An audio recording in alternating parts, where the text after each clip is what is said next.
easy.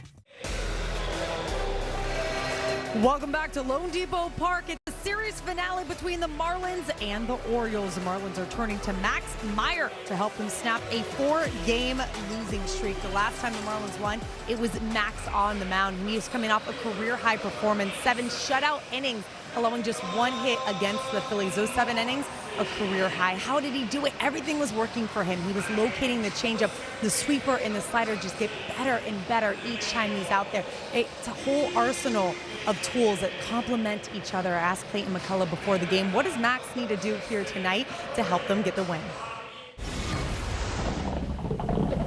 Max has been really from this entire season been a very consistent starter for us and throwing the ball very well. I think with Max is really just attacking the strike zone. I think now we talked a lot about the improvements in his overall arsenal and how he is a better pitcher than he has been in the past. So I don't think Max needs to do anything differently tonight other than just attack and have confidence in his entire mix. And hopefully we can get some zeros up early and have a chance to score and get a lead and try to play downhill. I asked Max after that start, where would he rank it in terms of his career? He said it's definitely up there. Yes, the 7 innings was big. It was to be able to carve up hitters the way that he did is what makes that outing so special. We'll keep it right here on Marlins.tv. When we return, the Marlins look to beat the Birds. Series finale, Marlins, Orioles, first pitch is next.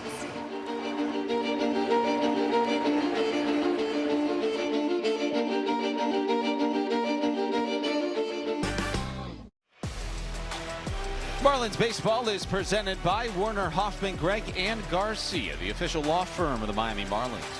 By FPL and by UHealth, pushing medicine forward. Fabulous look at Miami on this Thursday night here at Lone Depot Park. Marlins Orioles last of 3. Here comes Mad Max Meyer. 7 starts this season, 2 wins, no losses, and a tidy 2.68 ERA. Yeah, I think the thing we'll watch for early is to see if he has everything going the way he did against the Philadelphia Phillies. I mean, we've talked about the way everything was working, the slider, the sweeper, the four-seamer. And just to give you an example, this year, quickly, 121 the batting average on the slider, 179 the batting average on the sweeper. This is the lineup that he has to contain tonight. Orioles offense is in their starting lineup. Brought to you by FPL. No Adley Rutschman tonight. This is an Orioles ball club that has scored 16 runs over the last 2 days. Remember, they arrived here in Miami having lost 5 in a row, totaling just 15 runs over that skid. The Orioles tonight looking for their 2nd ever sweep against the Miami Marlins. The only other time they've ever swept Miami was back in 2023. Here are those numbers for Max Meyer this season. I mean, the ERA couldn't be any better. His whip just a tick over 1, really encouraging too. How about 40 strikeouts to 13 walks? I'd like to see another column underneath that just says consistency. He's had the consistency 6 of his 7 starts, and last 5 starts 2-0 and a 1.98 ERA. Marlins have lost 5 of 6 to start this 10-game homestand. They will welcome in the Washington Nationals for a 3-game weekend series tomorrow night. The last time the Marlins won was when Max Meyer was on the mound last Saturday. And over this 4-game losing streak, they have not held a lead in any of these games. The key, keep the Orioles off the scoreboard in the first. They got 3 in the first in game 2, 3 in the first in game 1. Gunnar Henderson is ready. And the first pitch of the ball game is hit foul. Underway at 6:41 Eastern time here in Miami in game 3 of this series. Yeah, the Marlins have been able to handle Gunnar Henderson pretty well. He's just 1 for 10 with 4 strikeouts in the series. Leads the Orioles with 9 home runs, and when he gets on base, he likes to run as he slaps this foul. Quickly, no balls and 2 strikes on Gunnar Henderson. The 11th lowest opponent's OPS in baseball for Max Meyer. 551 opponent's OPS. It's your on base plus your slugging as an 0-2 was carved in the air to left. Welcome back, Heriberto Hernandez, recalled from AAA Jacksonville today. Yeah, good to see Roberto. We'll check out the rest of the defense. Don't have to tell you he's in left. You already know that. Jacob Marcy at center. Esteury Ruiz in right field. Otto, Leo up the middle. I like that. Otto and Leo. Javi's at third. Connor Norby's at first. And behind the plate is Liam Hicks. Heriberto recalled from AAA Jacksonville today. Dax Fulton and Graham Pauley were sent to Jacksonville. Stephen Jones had his contract selected from the Jumbo Shrimp. So welcome back, Heriberto Hernandez. 16th start in left field for Heriberto this season. Here is Taylor Ward. He was 1 for 5 in this series.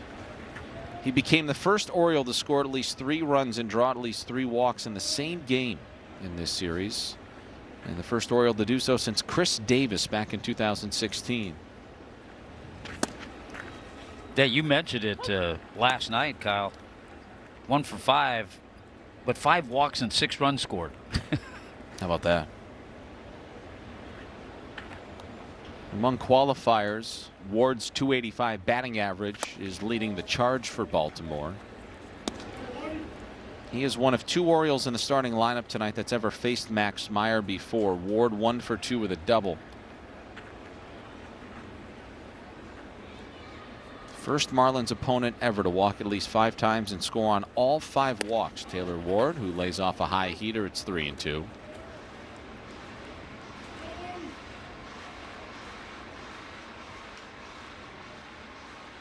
Dylan Beavers on deck for the O's here in the first. Again, it's key for Max Meyer to keep Baltimore off the scoreboard here. Only the Arizona Diamondbacks have allowed more first inning runs than the Marlins this year in baseball. And that is a strike 3 called on the outside corner. Very good sinker from Max that came back over the outside part of the plate. 2 up and 2 down for Max Meyer here in the first. Mentioned the roster moves. Here's a look at your Good Greek Moving and Storage roster moves of the day. Plenty of them. So Stephen Jones is here. Heriberto Hernandez is back. Dax Fulton, terrific last night. And Graham Pauley will go back to Jacksonville, see if he can get things going at the plate. Yeah, and that's kind of what Clayton talked about with Graham Pauley, that he just needed to get it going offensively, and he certainly feels that we'll see Graham sooner maybe than later, but once he gets things going offensively. It's going to open the door a little bit for Leo Jimenez, who's playing second base tonight. Marlins want to see him, it sounds like, Hut, with a little bit more regularity. See what they might have there. There's Leo making his 3rd start at second base tonight. Marlins are not going to chase wins. No Kyle Stowers, no Joe Mack, no Owen Casey or Xavier Edwards this evening.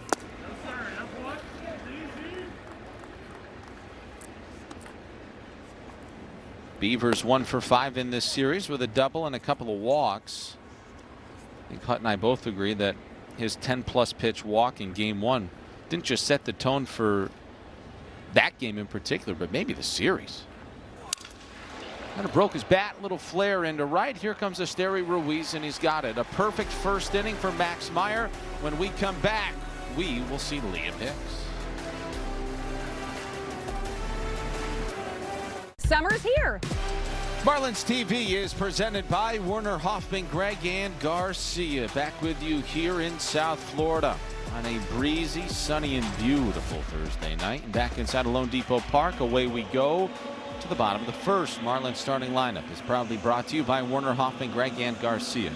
It is as follows tonight: Lopez, Norby, Hicks, Morel, Hernandez, Ruiz, Marcy, Jimenez, and Sanoja. Again, no Kyle Stowers, Joe Mack, Owen Casey, or Xavier Edwards in game 3 tonight.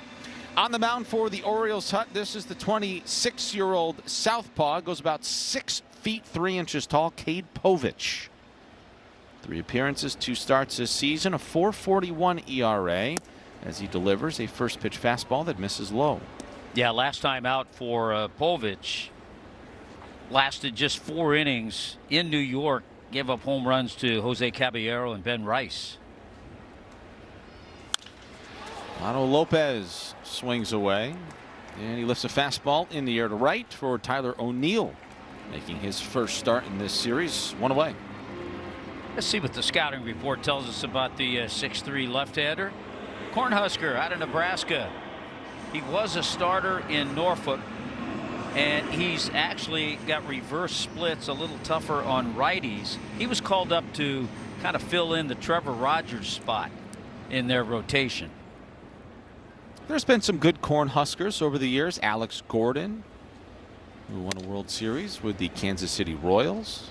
Darren Erstad. It's another good one, right? He's a good player, a long time with the Angels.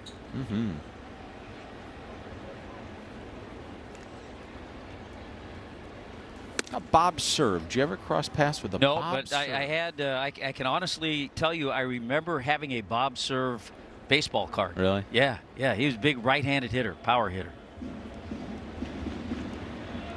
Won the 1956 World Series, did Serve. Here's Connor Norby batting second on Clayton McCullough's lineup card tonight. So I told you about all the absentees on the bench. Just a pair of lefties in the starting lineup for the Marlins. And we profiled Liam Hicks going to break the other, Jacob Marcy, who has continued to trickle down towards the bottom of the lineup card as Connor Norby draws a walk with one out. That's good for Connor. I was a little surprised when I saw his numbers against lefties, just 3 for 28 against left-handed pitchers, but some good takes, and sometimes taking some pitches, drawing a walk will get you out of things. So let's see if Connor has some good cuts tonight against the left-hander. And here is Liam Hicks, who ranks 4th in Major League Baseball with 32 RBIs. And that clips Samuel Basayo, and there may not be any need to show this one again. Below the belt, no replay needed.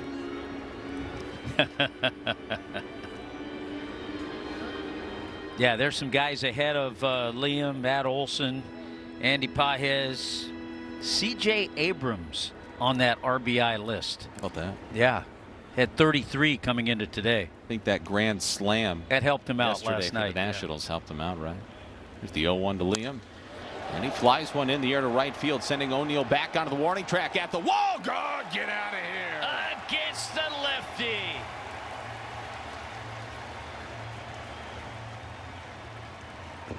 Liam Hicks continues to torment the league to start his season.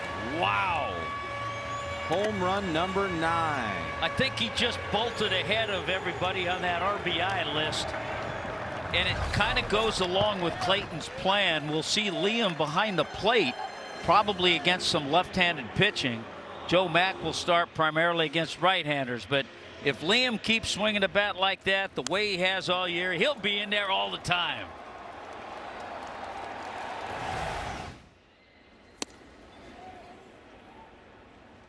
What was amazing about that home run, Hut? Hit it just 96 miles an hour. Another home run for healthcare brought to you by Leon. Leon Medical Centers will continue their donations this season. And remember I said Clayton wanted to play downhill. Didn't want to play catch-up balls. That's a good way to start. That's a heck of a start. First lead for the Marlins since Saturday. Each Marlins home run for healthcare this season means another donation to the League Against Cancer, delivering free care in South Florida.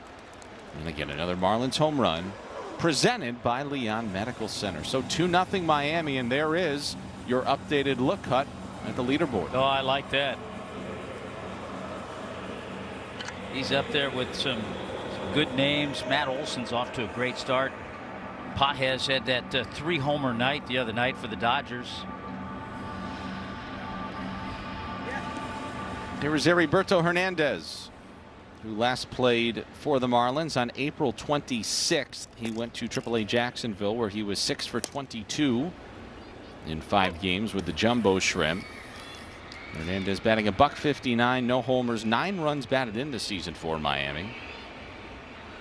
Right-handed hitting left fielder, batting in front of Asteri Ruiz tonight. He flies this in the air to right, sending O'Neill back. He's onto the warning track, drifting back at the wall, and he's got it. Wow, that ball carried. There was a second one that carried here in the first. The first left the ballpark. Liam Hicks, his 9th bomb of the year.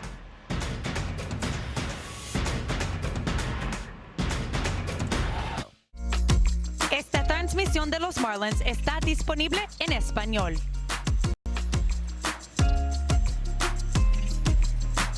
A beautiful shot at Domino Park on this Thursday night in Miami. First pitch swinging. Pete Alonso to start the second, and he grounds out to Javier Sanoja at third. 1 up and 1 down for Meyer. 4 up and 4 down to start his night. Great example, by the way, for Javier Sanoja. Young kids, young players. Always, if you know the speed of runners. So Alonso, we know, does not run well. So Javi got that ball. He was able to go back on it, get the big hop, take his time, and make a good throw.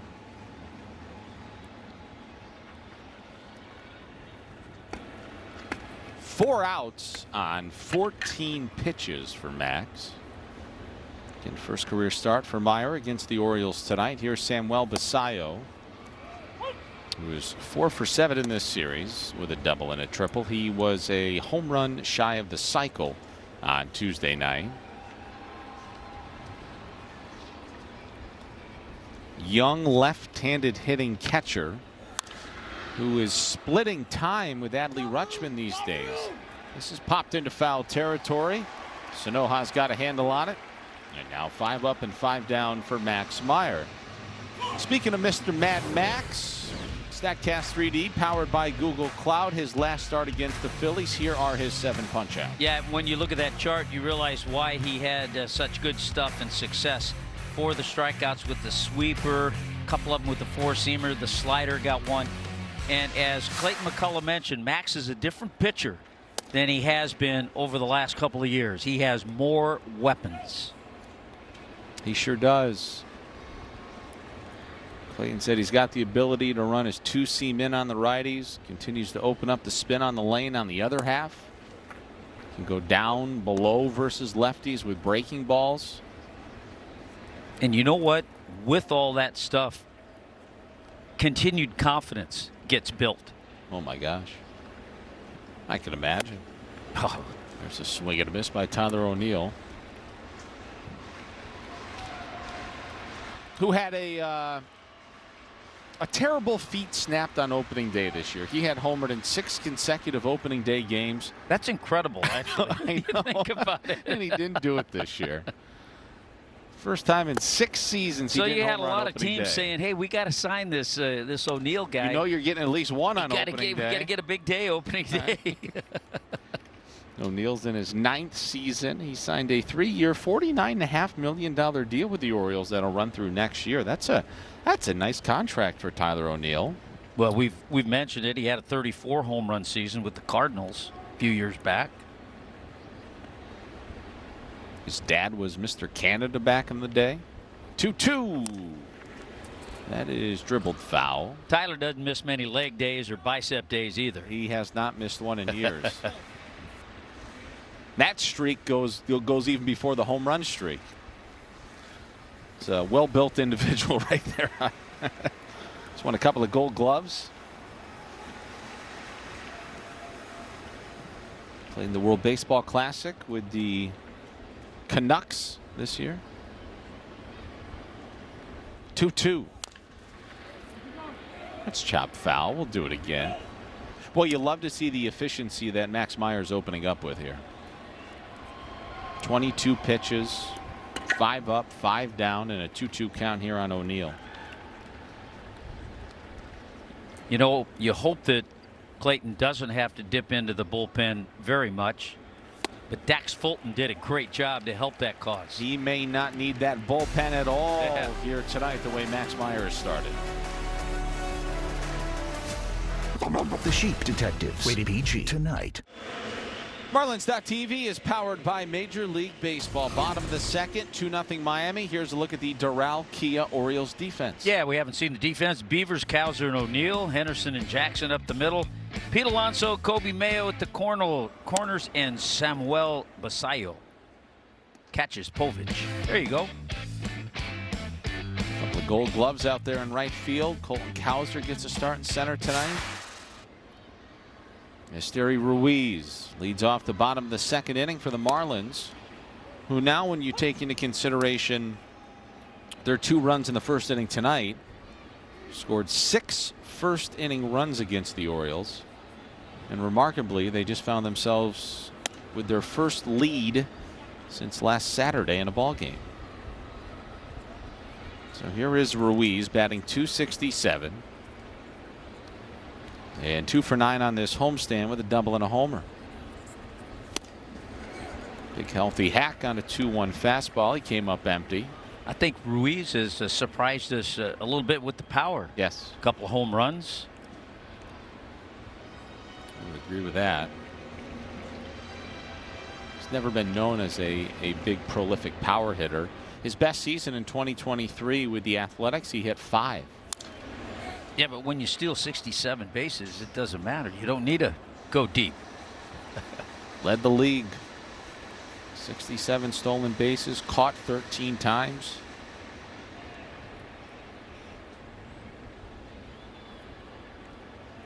The 27-year-old out of the Dominican Republic waits on a 2-2. And he hung back just long enough on that curveball from Povich. Povich, 26, out of Reno, Nevada. Third-round pick in 2021 by the Twins. He was traded by the Twins with Juan Nunez and Juan Rojas, and along with Yainer Cano to the Orioles for Jorge Lopez. Remember when the Marlins picked up Jorge after he was an all-star with Baltimore? And, you know, I have to look. I don't know if he's in the league this year. He has not pitched in the major leagues this season. He is, well, I think he might be out of baseball. That was foul tip by Ruiz, and it clips Basayo. Yeah, I talked about Cade Povich kind of taking the spot of Trevor Rogers. Povich pitched actually in AAA earlier this year. He had 3 starts there with an ERA a little over 5. That's kind of exactly in line what his major league career has been. This is his 39th career start tonight and a .514 earned run average. I was down there talking to Trevor Rogers. Yeah, I saw you having a nice chat with him. And I could not believe it, Hut, when I came back over to see you on the Marlins side. First thing I told you was all the Orioles started to come out of the dugout. Their team is huge. The players are huge. Ruiz lifts this fastball to right field. Yeah, there's one away. Well, don't miss a moment this season with Marlins.tv, presented by Werner Hoffman, Greg and Garcia. Stream the entire season within Marlins territory for $99.99. Watch games at home or on the go and stay connected all season long. Subject to national exclusivities. Visit Marlins.tv for details and start streaming today. We have a national exclusivity on Sunday. Matt Vasgersian will be working with our very own Jeff Nelson. It'll be on Peacock as Jacob Marcy gets hit by that pitch. Yeah. He was smiling at Cade Povich. I don't know if those two know one another. Well, no harm, no foul at all. His fastball, two-seamer, just kind of took off, just clipped him. You could almost hear it. Might have got the jersey. Yeah, I believe Matt Vasgersian, Nelly, and Kevin Franzen of the Nationals. So you get your Marlins perspective, your Nationals perspective, and one of my white whales, John Fanta, is going to be on the sidelines. I got to get here early. I got to meet Johnny.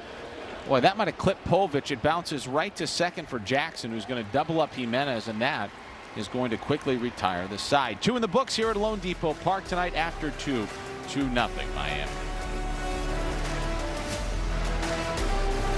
The New York Mets. It's going to be an unforgettable night. Believe it. Top of the third inning scoreboard brought to you by Werner Hoffman, Greg and Garcia. Marlins lead 2-0. Time now for our Papa John's key ingredients. What are we looking at? We're looking at Max Meyer's pitching run value this season. +3 on his slider, +2 on his changeup, +2 on his sweeper. And if you have any barking to do, I guess you could say at times the sinker hasn't been great. But I mean, when you take it all into consideration, it's all been really good. Yeah, when you have the sweeper and the slider working the way they have, don't worry about that sinker. 6 up and 6 down for Max Meyer here tonight. He'll face Cowser, Mayo, and Jackson here in the third.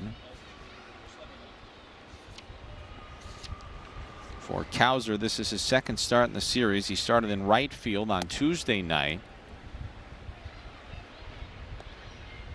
And he took an 0 for 4 in that game. Actually, he took an 0 for 5 on Tuesday. 2-1 the count on Cowser. Here's the pitch. And that's in there for a strike. That's a nice pitch, 2-1. Just to drop it in there. Cowser certainly not ready for it or looking for it. Cowser batting $179 for the Orioles. Told you on Tuesday he's nicknamed the Milkman. Everybody moves when he comes to the plate at Camden Yards.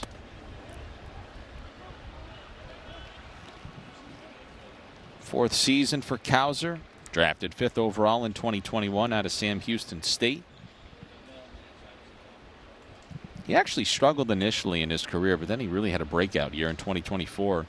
Had a historic rookie season. This slider is flown in the air to right for Ruiz. And there's one out. You know, it's really interesting, Kyle. We break down different things, and it's sometimes it's subtle, and sometimes you can see them. But look at on the left, the arm angle of Max. And now look at the arm angle on the fastball this year. 37 degrees on the left and more up top. More up top this year. That 5 degrees is very noticeable. That has made a difference. It's made a difference on all of his pitches. What is the difference? What's happening on some of these pitches? Well, when you stay on top, and I know when Nelly works with you a lot, he'll talk about when pitchers got to stay on top. If you get down, you come around the ball, you throw those frisbees. So if he stays on top, he gets that good slider, the good sweeper as well.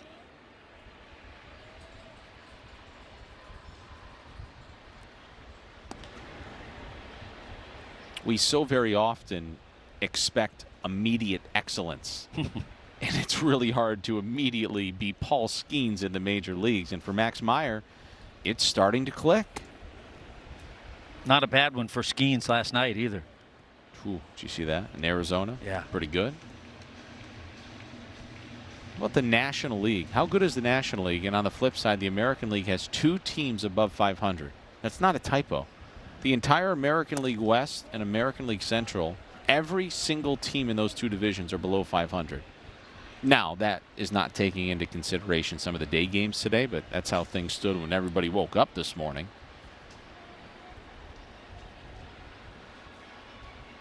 Kobe Mayo waits on a 2-2. And he grounds it into the hole. Diving stop Lopez to his feet. Fires it to first a little too tardy. Yeah, the kid born in Coral Springs got up the line in a hurry. First of all, you think there's not even a chance for Otto to get to this ball. Secondly, you go, well, there's not a chance for him to throw him out. And he made it close. Great effort by Otto Lopez, but Kobe Mayo, who's got some fans here, I'm sure, beat it out for an infield hit. This gets me to thinking, and Mayo and Connor Norby will converse at first because those two are very best of friends over there. But with Lopez specifically, Hud, he does have the 7 errors at shortstop this season, but I'm reminded of what you and I were talking about the other night, in that he gets to so many balls that your regular shortstop would not. So then when he makes a bad throw, he gets hung with an error when it was probably going to be an infield single or a single in general anyway, as Jackson hits that foul. That happens with a lot of players who have really good range. They'll get to balls. They may make a couple of more errors than guys who don't have that kind of range. Kobe Mayo towers over Connor Norby at first. That was a terrific diving grab by Otto Lopez. Just couldn't complete the play because Mayo's too quick. Jeremiah Jackson waits on a 1-1, and that missed low and in. You know, Mayo, another one of the many players that's come out of Marjorie Stoneman Douglas High School up in Coral Springs. It's a hotbed. Jeremiah Jackson 0 for 4 in the series. Orioles will go back home to Baltimore tonight. Check swing. He did not go, according to Alan Porter, our crew chief and first base umpire. Willie Traynor has the balls and strikes tonight. Alex McKay is at third. Roberto Ortiz is at second. There's your umpiring assignments for Game 3. Little sunshine splashing on Max's face on the mound as he tugged that 3-1 low and away, ball 4. Let's get you a quick message from our friends over at FPL. At FPL, our teams are working every day because reliability isn't an option, it's a commitment. FPL, working for you every single day. So the Orioles head back and play the Athletics. It'll be a short little trip for the Athletics because they're in Philadelphia right now playing the Phillies. And they have a 4-0 lead in the bottom of the 2nd inning at Citizens Bank Park. Andrew Painter threw 37 pitches in the 1st inning of that game tonight in Philadelphia, allowed 4 runs, a pair of 2-run homers by Shea Langoliers, who's having a great year. He's finally coming into his own, and Brent Rooker. I think Langoliers was a part of that Sean Murphy deal, that 3-team package some years back with the Brewers, the Braves, and the Athletics, swapping catchers, and William Contreras went to Milwaukee. By the way, did you see how nicely Max Meyer stayed on top of that slider? Get the first pitch strike to Henderson. Orioles have a little action here for the first time tonight. 1st and 2nd with 1 away, and the 1-strike offering to Henderson is picked by Hicks.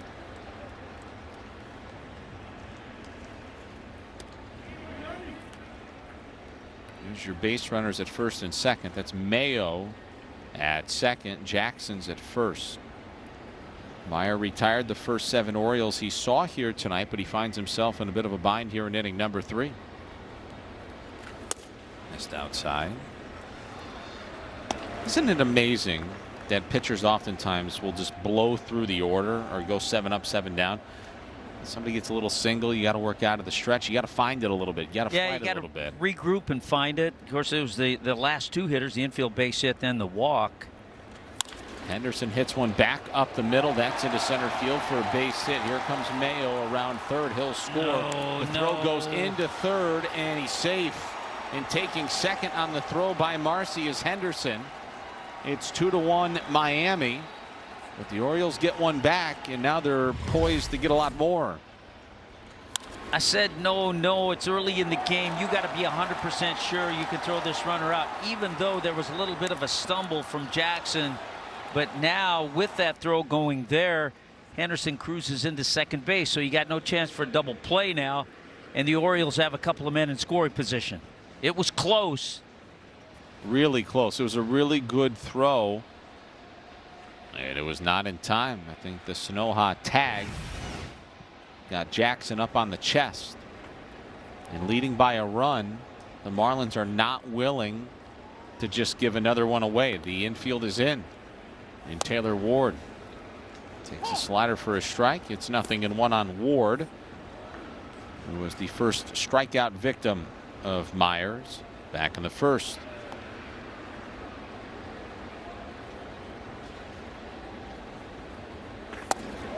Check swing. Did he go? He did. 0-2. On an ultra patient Taylor Ward. We have seen that in the first 2 games of this series, but he finds himself behind in the count. No balls and 2 strikes. Max fires. Tried another sweeper that time. Well, he had those 7 shutout innings against the Phillies. First 2 innings tonight, no runs. So the Orioles have something going here in the 3rd. No appeal that time, and now it's 2-2.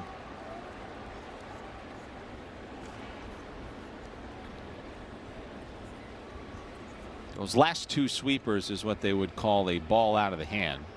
Easier for Ward to lay off of. There's the runners at 2nd and 3rd with 1 out. Infield in. And strike 3 called. Right on the outside corner. That was a beauty. That one just froze Taylor Ward. Locked him up, couldn't pull the trigger. Great pitch.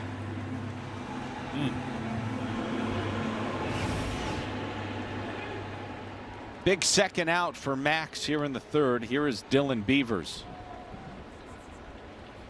Flew out to right back in the 1st. Slider misses low, ball 1 on Beavers. Yeah, anytime you get a strikeout or a pop fly, pop out with with a runner at third and less than 2 out. It's big. Beavers has scored or driven in a run in 4 consecutive games for Baltimore.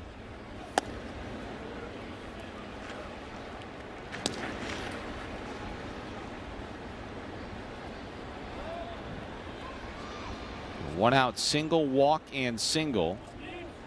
Has made it 2-1 here in the third, but Meyer just struck out Ward looking. So there's 2 away. As Beavers waits on a 2-0. This tie at 96, ball 3, and Pete Alonso's on deck. So Meyer is not trying to get rid of Beavers here to face Alonso, that's for sure. Yeah, part of you would say, well, he's got a lefty up, first base open, right-hander on deck, but that right-hander is Pete Alonso.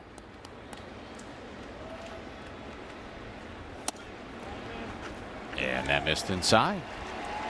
Max Meyer thought that was a strike, but no challenge, and it did miss. And now the bases are loaded for Alonso. Not exactly how Max Meyer drew up this third.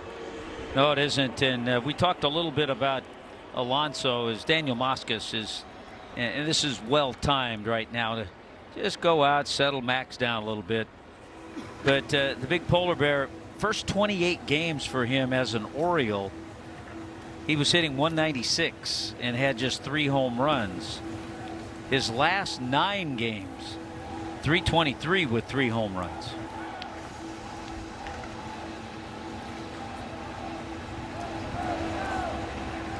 The Orioles lead Major League Baseball with 4 grand slams this season, including 2 grand slams on April 30th against the Astros. Jackson has a pair, Rutschman has 1, Taveras has 1. And here's Alonso, who has 4 grand slams to his ledger in his career and 81 career at bats. He's 0 for 3 this season. As he comes to the plate with the bases loaded, Orioles down a run here in the third. Sweeper stays high, ball 1 on Alonso, who's 0 for 1, grounded out the third to start the second. Playing in his 454th consecutive game now. He needs Matt Olson to stop. Good slider, 1-1.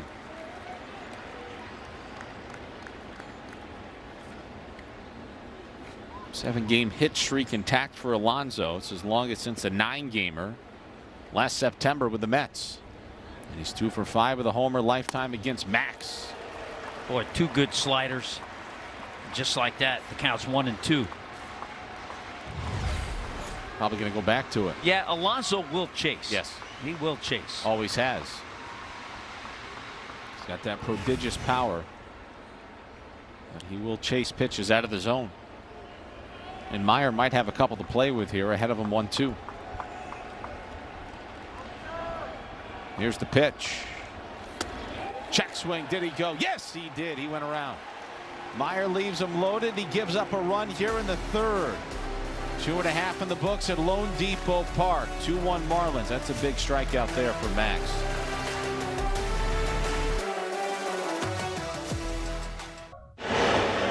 Marlins lead 2-1. Our scoreboard here in the middle of the third is brought to you by Werner Hoffman, Greg, and Garcia.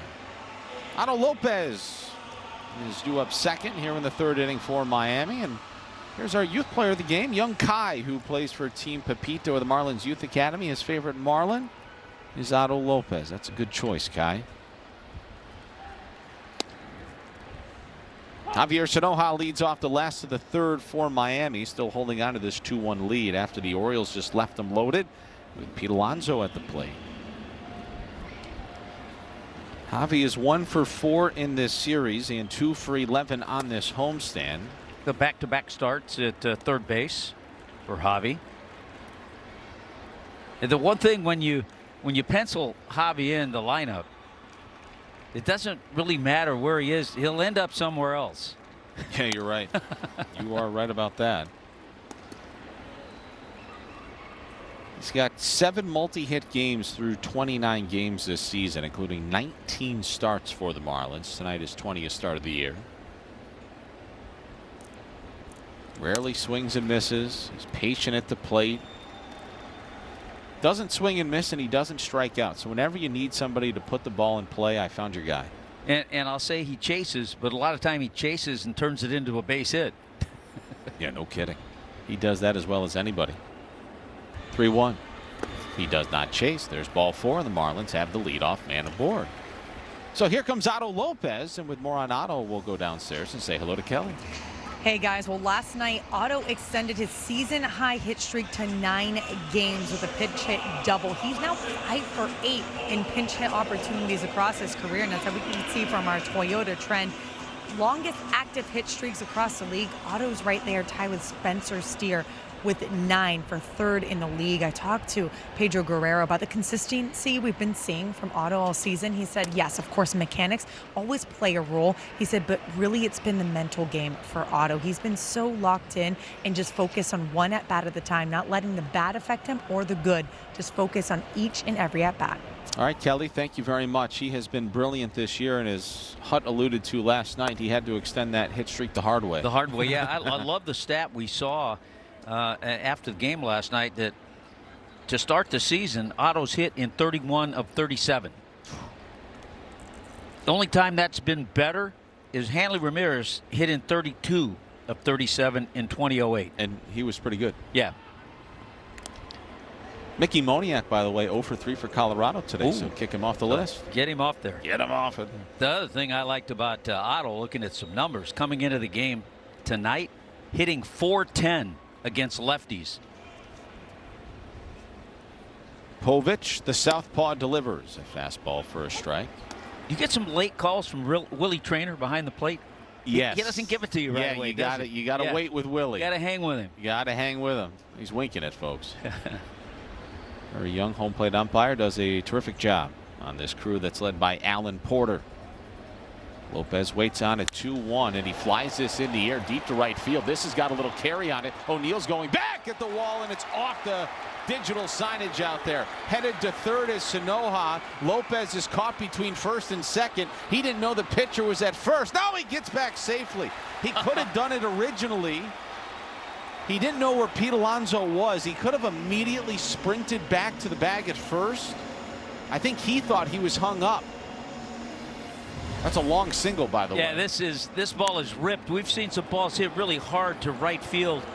Otto hitting one, Liam Hicks, this one off the wall, and now he realizes. See, nobody's there. He could have got back. Nobody's there. He could have gone back right away. So he decides to get in a rundown. Then he decides, okay, I can beat him back, and he gets back in time. How heady of a play was it at third by Sanoja to make sure Lopez could get back? Because you got to give an assist to Sanoja. Yeah, Sanoja, watch Javi over at third. He goes, okay, he's hung up. I'll maybe get in a rundown myself. He got a look from Jackson, and that look allowed Otto to get back. That's whether it was intentional or not. That is really good base running by Sanoja. It's helping out his teammate. So a long single for Otto Lopez, and the Marlins have him at first and third with nobody out for Connor Norby, who grounds one into left field for a base hit. That scores Sanoja easily from third, and it's 3-1 Miami now. That has to feel good for Connor Norby against his former organization. Not wasting any time, finding the hole on the left side. Been on base twice. He walked back in the first, now singles in a run here.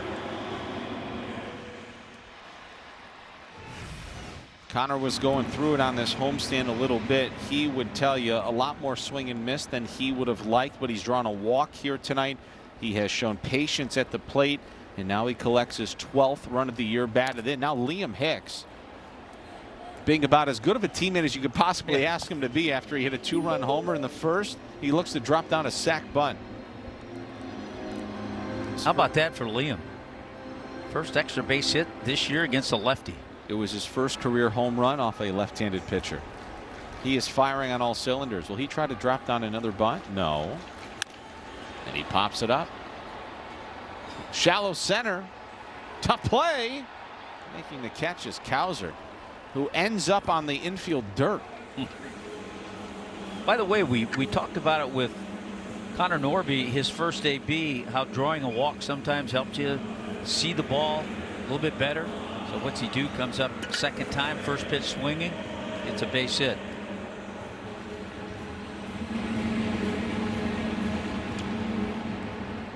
Hey, what do you know? Another walk has come around to score in this series. So both walks issued by Cade Povich tonight have scored. It's a healthy hack that time by Christopher Morel, who struck out looking back in the first. And good for the Marlins to answer back. Yes. After Baltimore scored in the top half. It's a crusher. Once you get a run, you think you have a little momentum, and the other team comes right back. It'll deflate you a little bit. Povich spins and fires back to Jackson at second. Yeah, Jackson's playing real close to the bag, so Otto can't get too far off.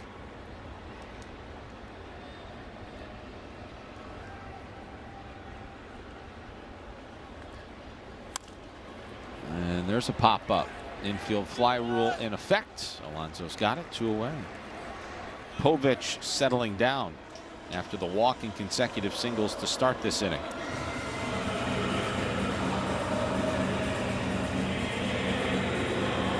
This is a situation last year for Roberto Hernandez. He thrived in. He hit .319 last year with runners in scoring position, and many times came up with some big late inning game hits, big game hits. This is a perfect opportunity back from AAA Jacksonville. Get yourself a 2-out base knock. He had a walk-off home run for the Jumbo Shrimp yesterday. Got a phone call, said you're going back to Miami. I guess, I guess that's the key. Got to hit a walk-off. And then you get to go back. That'll work.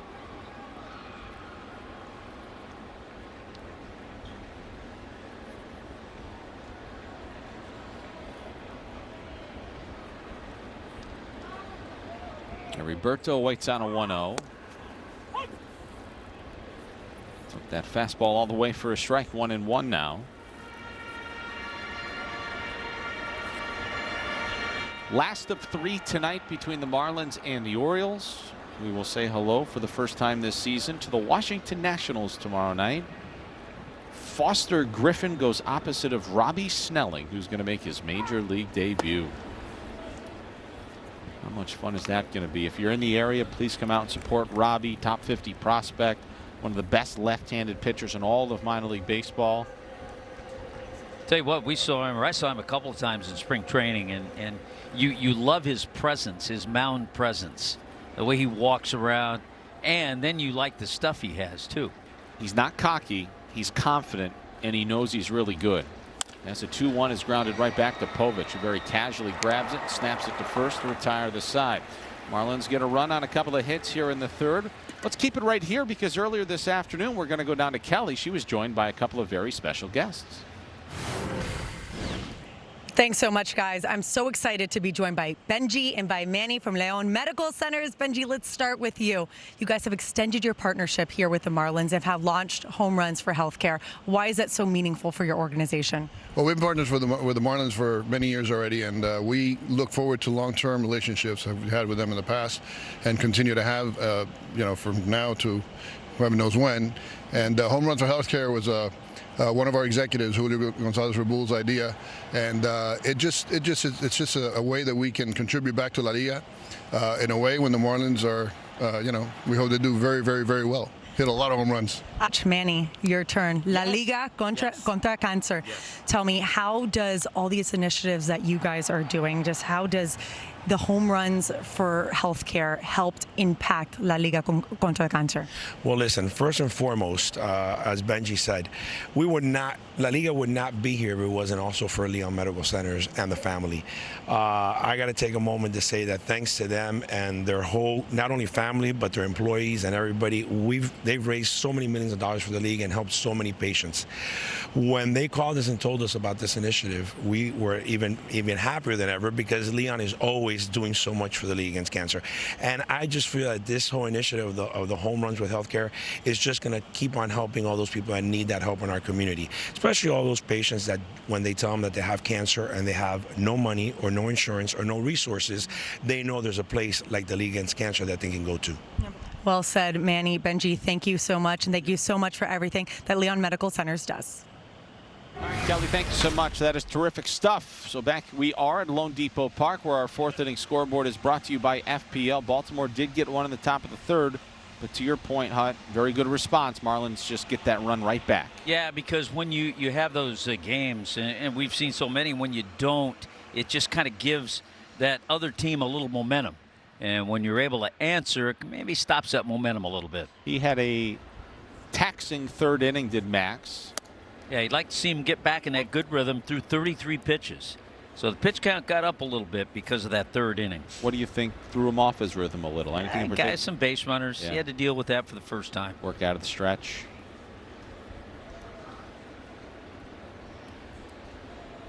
Samuel Basallo leads off to fourth. And he fouls the one-strike fastball away off to the left. I saw Max Meyer in the parking garage today.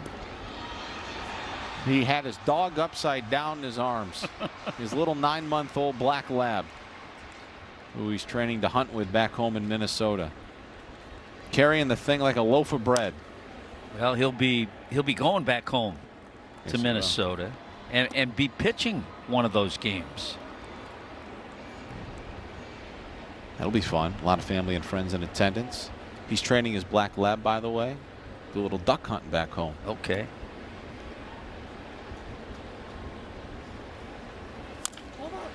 The only thing, though, just thinking, the black lab's going to have to make it through a South Florida summer before it gets back to Minnesota. Well, I asked. We were saddled up together in the garage. He says he runs him for about 10 minutes in the South Florida heat, and that's all. Fastball misses high on Basallo. Takes the putt back home to Minnesota, gets after it. Out on the farmland and in the swampland in the fall and winter time, back up there. That is a frozen rope to the opposite field for Basallo, and this is going to chase Marcy all the way to the wall. Leadoff double for Samuel Basallo.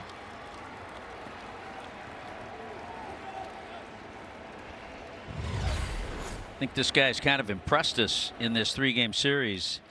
That pitch backed up, stayed out over the plate, but we've seen Basallo drive 2 or 3 balls really well the opposite way. So he's been impressive with his pop that way, and a good start for Baltimore. Fifth double on the year for Basallo, and here is Tyler O'Neill.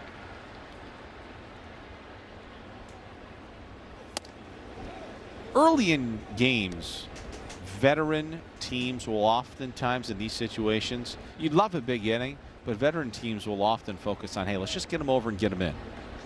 We were down 2-0. We were down 2-1. We're down 3-1. Can we just get them over and get them in? Well, that's going to work.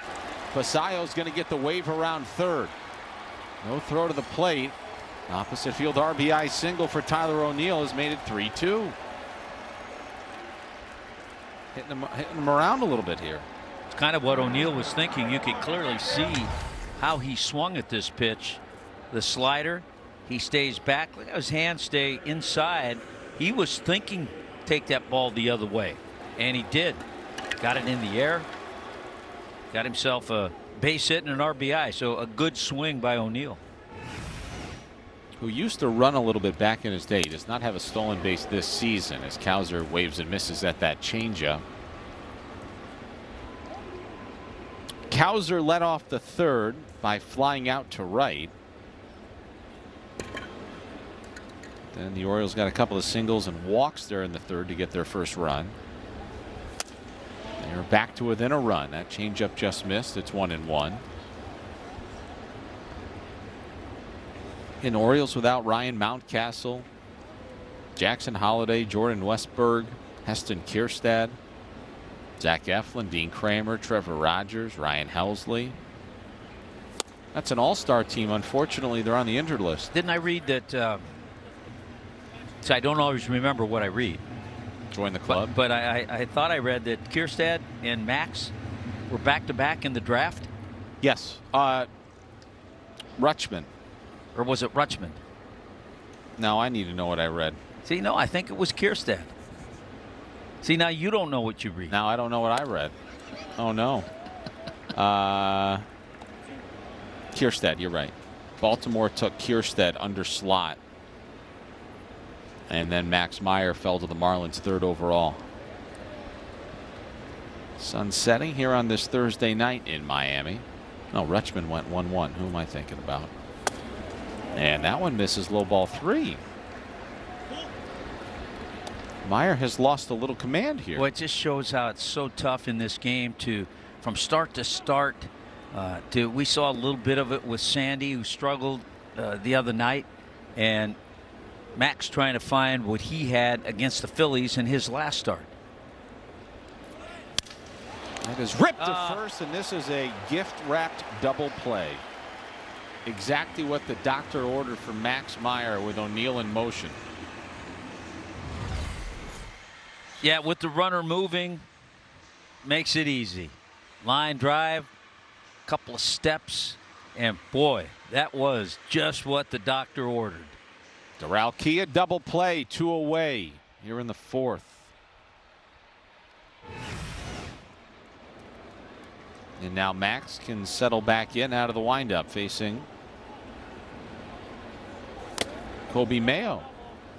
That was foul tipped, and that clipped Liam Hicks. Yeah, just a check swing changes the direction. You see Liam reaching to catch it, and then the foul tip redirected it off his mask. Got a little tap from home plate umpire. They have a nice fraternity, catchers and umpires, home plate umpires. Some of the best catchers to ever do it, you know what they tell you? I know my umpire. I know if he's got a family. I know what his hobbies are. I ask him how his kids are doing, what he's been up to, where he's staying, where he likes to go to eat when he's in town. All of that stuff matters. It's funny, isn't it? And they're not doing that in any other sports. Boy, that is scalded into center by Mayo. He's 2 for 2. Orioles piling up some hits here in the last 2 innings of work offensively. Very similar swing to what Tyler O'Neill had on his RBI base hit. Stayed inside the ball. So it looks like the approach, that's the approach that the Oriole right-handed hitters are taking against Max. And here comes Jeremiah Jackson.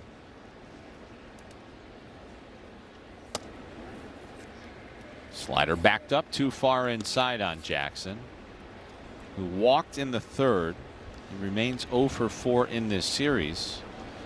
Mayo at first can run. He only has 1 stolen base this season.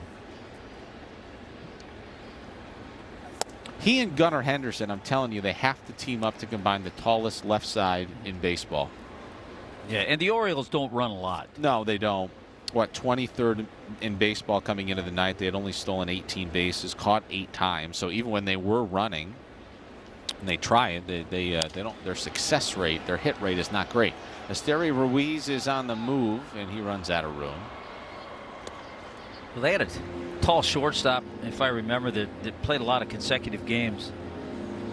Oh yeah, Cal Ripken Jr. Cal was about 6'5". I'd say there's something in the Baltimore water, but these guys are coming from all over the place. That's how they draft them. They like them big. Meyer retired the first 7 batters that he faced. Last 10, 5 hits, 2 walks. They like him big, and in the case of Cade Povich, corn-fed. Yes, you're right. Corn Huskers, you're right. Jackson waits on a 1-2 with 2 out.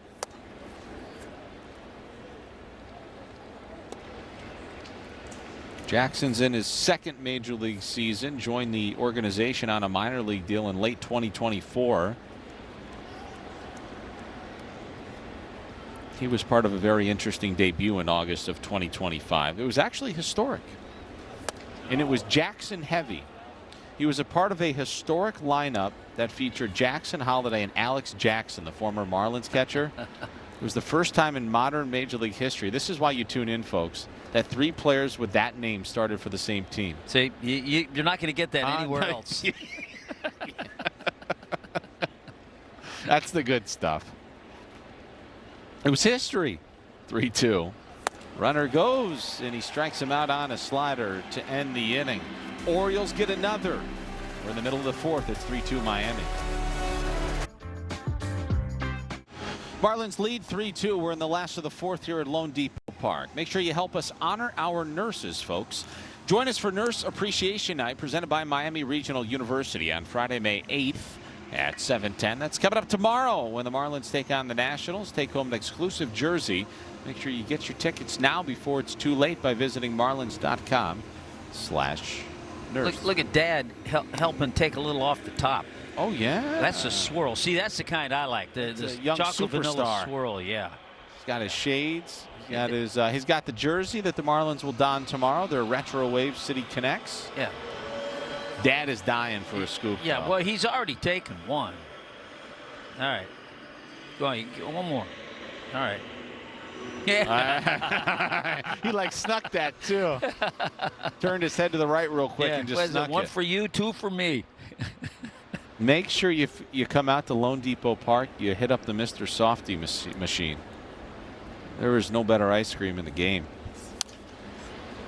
Well, how about this, Hut? Yiner Cano is on to pitch for the Orioles here in the fourth. Cade Povich's night is over, and I've got to believe a little bit that maybe something wasn't right. Seems a little early to take him out of the game. His pitch count wasn't crazy. 43 pitches after 3 innings. It's very interesting. Yeah, and Max is at 79. His pitch count. Yeah, Cano's got that kind of drop down sidearm delivery. Sinkers, splits, sliders. He has not pitched in 3 days. Last game for the Orioles at Yankee Stadium. 32 years old, out of Cuba. Well, he's one of the few guys that the Marlins haven't seen in this series. Right. You were talking about it last night. Their bullpen might be a little thin. I would guess they only have 5 available relievers today because Garcia, Nunez, and Wolfram all pitched in the first 2 games here in Miami. Aiken, Enna, Cano, Kittredge, and Trevino. Big bouncer towards third, and the throw to first by Mayo is in time. Nice play by Kobe Mayo. Let's get you a quick word here from Warner Hoffman, Greg, and Garcia. Winning doesn't just happen by accident. At WHG, we know every case is earned before you ever step inside the courtroom. WHG, preparation wins. All right, gentlemen, thank you very much. Nobody on, 1 out, bottom 4. Marlins leading 3-2. Cano, he signed through this year a 1-year, $1.6 million deal. He was an all-star back in 2023. He appeared in 72 games for the Orioles. He had a 2.11 ERA. Lifetime, this is his 238th career appearance. He's got a sub-4 ERA. He's been a very solid reliever for parts of 5 seasons.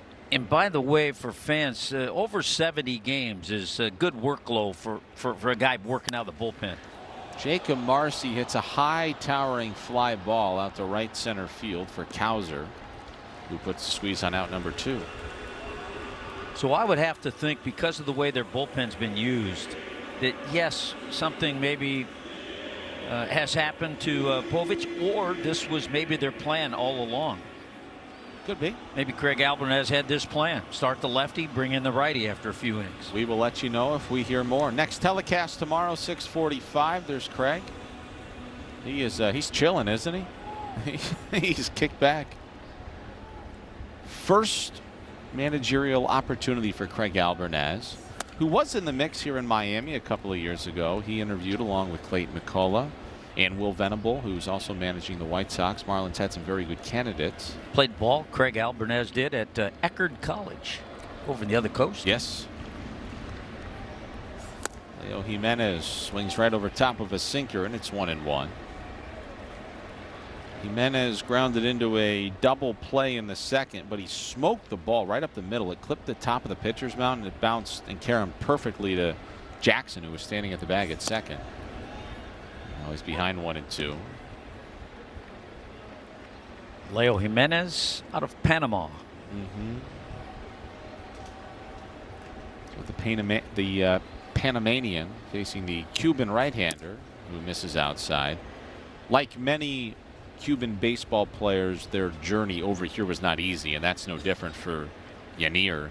He did not begin his professional career until he was 25 years old. Had a very difficult process leaving Cuba. And that also included a year in which he was prohibited from playing baseball and he was under surveillance by the Cuban government. Tough sledding. You got to appreciate these guys that don't have the easiest time getting over here and they make it. Ouch. Boy, Samuel Basayo is really going through it. And you talk about Jimenez from Panama. I know this is a little before your time, but there was a pinch runner that Charlie Finley, the Oakland Athletics, used to use for a year or two. They called him the Panamanian Express. Alan Lewis. He just used him to pinch run. Really? That's it. Well, you think Panama, I think Rod Carew and Mariano Rivera are probably the top two. There's been some good ones. Carlos Lee. That is smoked again, right to second. All right, get Jeremiah Jackson out of there. Jimenez can't catch a break here tonight. Through 4, 3-2 Fish.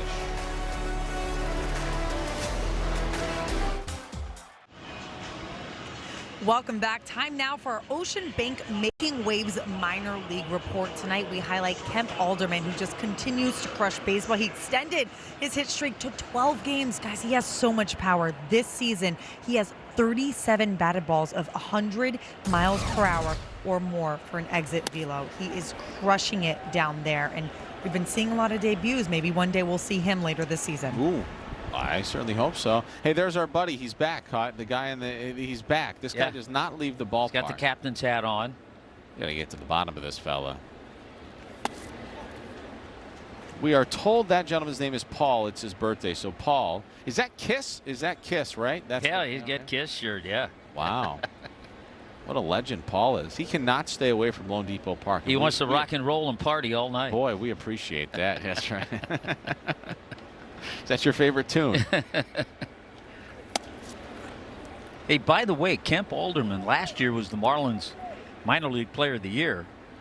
Led the organization in hits, home runs, extra base hits, RBIs, and total bases. He's trying to do the same thing this year. Yes, he is. I don't think it's a stretch to say if he continues to perform like that, the Marlins will reward that type of play, because we have already seen that, what, 4 times this week? So I would imagine Kemp Alderman.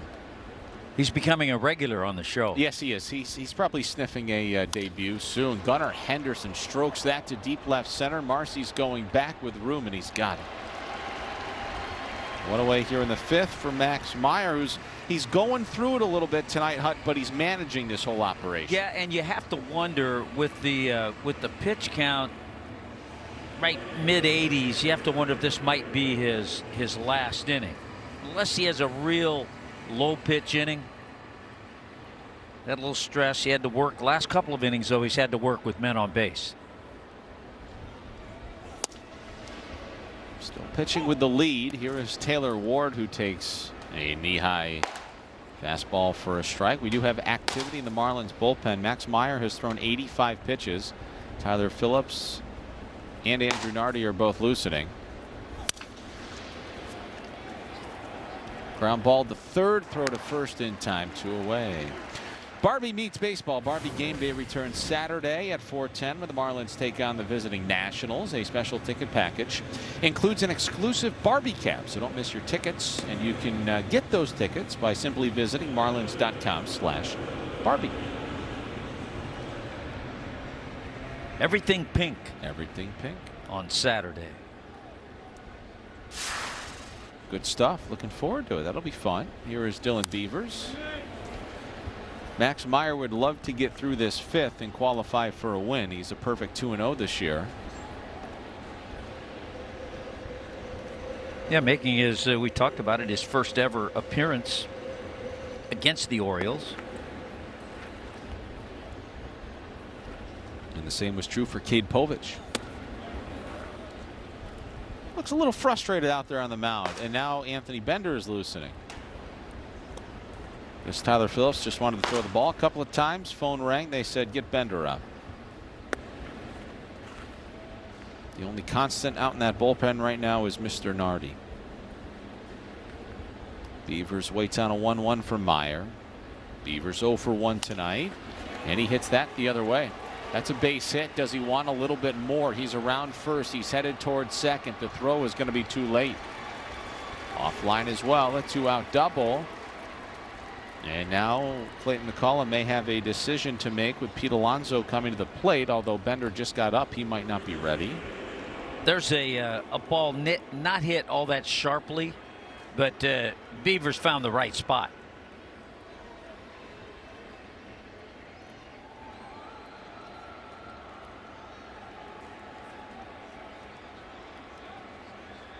Alonso takes a strike. Remember, he threw him some really good sliders last time up. Was able to put him away, strike him out. Got ahead with a good one there. If we get a chance, we'll show you his pitch by pitch with Alonso in his last trip to the plate. Checked his swing. He did not go. Very interesting. If you stay on this shot right here of Alonso, right before the pitch is thrown, he always kind of looks over towards the dugout. I don't know if he's kind of like retraining his eyes, but he always looks over towards the Orioles dugout a little bit. I've noticed it. And he kind of looks over. He has. Yeah, see that? A little look. What's he doing? Who's he looking at? Right now, he's whatever he's looking at. He can't find the slider or the sweeper. See if Max goes off the plate now with either one of those pitches to get him to chase. So 1 ball, 2 strikes on Alonso with Beavers at second with 2 outs. That's a tying run here in the 5th. 1-2. Just got enough of that sweeper. All right, let's go back to the pitch by pitch of Alonso's strikeout in the 3rd. Missed with the slider, went back to it again. How about one more time? A steady dose? Is that what they call a steady dose? Yeah. Meyer grinding through his 8th start of the season tonight. He fires, and that is hit a mile in the air, deep to left center. Hernandez is going back on the track with the room. He's got it. Inning over. Halfway home from Lone Depot Park. Alonso can't believe it. He thought he had another.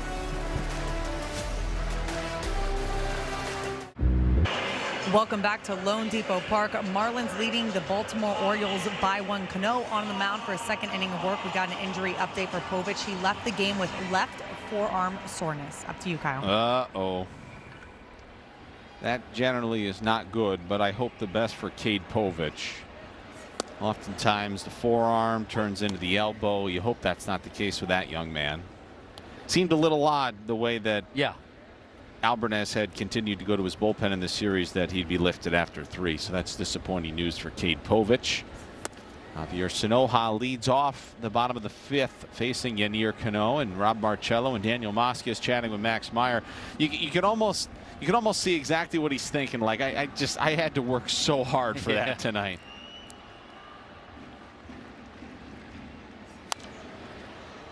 Sanoja pops one into shallow left. Shortstop Henderson is there. He made so many good pitches to Pete Alonso with that slider last 2 at bats, but look where this one is. It was out over the plate, though, actually off the plate. The only reason Alonso got almost enough of it, it was up. I think Pete thought he got it. Max was hoping he didn't, and Max came out ahead that time. And he's walking off the mound thinking, thank goodness. Well, Max Meyer has qualified for victory. And let's see if the Marlins can hang on to this. Otto with that base hit last time. 10-game hitting streak now for him. A single in the 3rd would have been a home run in nearly 2/3 of Major League ballparks. You want to know another amazing note about that long 3rd inning single to keep that hit streak alive? It was the longest single by a Marlin since 2023. A 366-foot single. By? Oh, no idea. You cannot ask those type of questions. Leaving me hanging. You don't ask those questions. We get to the bottom of that. I'm just letting you know it's the longest since. Jeepers. Don't ask a man for too much. Dietrich Enns is loosening in the bullpen. And Otto slugs this into right. And on the track, O'Neill's got it, 2 out. Don't forget, all games on Marlins.tv re-air nightly after our post-game show and at 8 a.m. the following day. So if you don't remember to tune in for the live coverage of tonight's contest, you can always do so at 8 a.m. the following day and immediately after our post-game show. And sometimes, depending on how you're feeling, we get better. Depends on how you're feeling. You're right.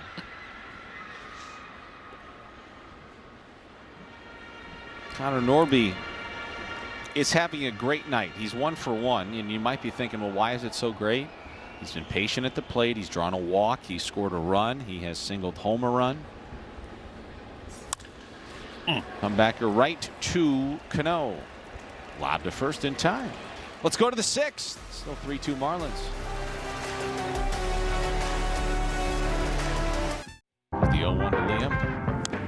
And he flies one in the air to right field, sending O'Neill back onto the warning track at the wall. God, get out of here. Against the lefty. Check swing. Did he go? Yes, he did. He went around. Meyer, third with nobody out for Connor Norby, who grounds one into left field for a base hit. That scores Sanoha easily from. That has to feel good for Connor Norby. Well, here we go. Top of the 6th inning. 5 in the books. 5 innings for Max Meyer. 2 runs, 6 hits, 2 walks, 5 strikeouts. He is qualified for a win here tonight as Andrew Nardi makes his 16th appearance of the season, and he is hoping for a better performance this time around. We saw him in Game 1 give up 2 runs in the 9th inning on Tuesday. Liam Hicks is challenging, and this ABS is powered by T-Mobile. That's a strike. Just caught it. Yeah, and Clayton makes this move because you have lefty, righty, lefty coming up. Basayo, then O'Neill, the right-hander, then Cowser, the left-hander. Orioles have Rutschman, Taveras, Wilson, and Alexander on their bench. Max Meyer's ERA sitting at 2.79 after his 5 innings of very hard work tonight. Would you put it that way, Hunt? Yeah. Had to work hard. Swing and a miss. By the way, we never like to leave our viewers hanging. Well, speak for yourself. That long single back in 2023, 371 feet. Jorge Soler. Who probably smoked an absolute rocket that came right back off the fence and held him to the single. Probably so. Basayo crushes this to left center and deep. Marcy's going back, running out of room. He got it, leaping at the wall. Boy, that is laying it all out. Basayo thought he had a home run, maybe a base hit, and Jacob Marcy said, what a great catch. That is not easy out in that area. You're dealing with a couple of angles. You're dealing with that fence. You're dealing with the padding at the bottom of the fence. It was amazing to see that chain link fence give so much give from the weight of his body. Just totally sold out at the wall as O'Neill swings and misses. The football player of Jacob Marcy came out on that play. Man, what a spectacular grab by Jacob. And you're right, Basayo thought he hit a homer. He thought he tied the game. Well, I would say in most parks, that's a home run. Not in this one. Not in this one, but in most. If I had a guess for you, by the way, on the Soler single, 2023, here's another look. I'll get back to you in a moment. Concentration, looks again, times his leap perfectly. Oh, that was tremendous. Unbelievable. Great athletic play. That side shot from the left field foul pole was great, as that is grounded sharply to the backhand of Otto Lopez. He throws out O'Neill, and there's 2 away. Where would you think the Soler? Well, first, Basayo, that's a home run in 11 parks. And I think 2023, we were at Fenway Park. Could he have slugged one off the green monster that far? That's very possible, too, yeah. So 2 out for Nardi here in the 6th. A couple of very hard hit balls. And here's Colton Cowser. This is where we talk about pockets. This is the pocket Clayton wanted. He wanted to see 2 lefties and felt like this was the perfect opportunity to get one of his lefties in the game. We haven't seen John King, by the way, since last Sunday. No issues there. We just haven't seen him. That one missed. Michael Peterson is loosening in the bullpen for Miami should he be needed. I don't know if that would be for Mayo, who's on deck, but he is a righty. Could be. You never know.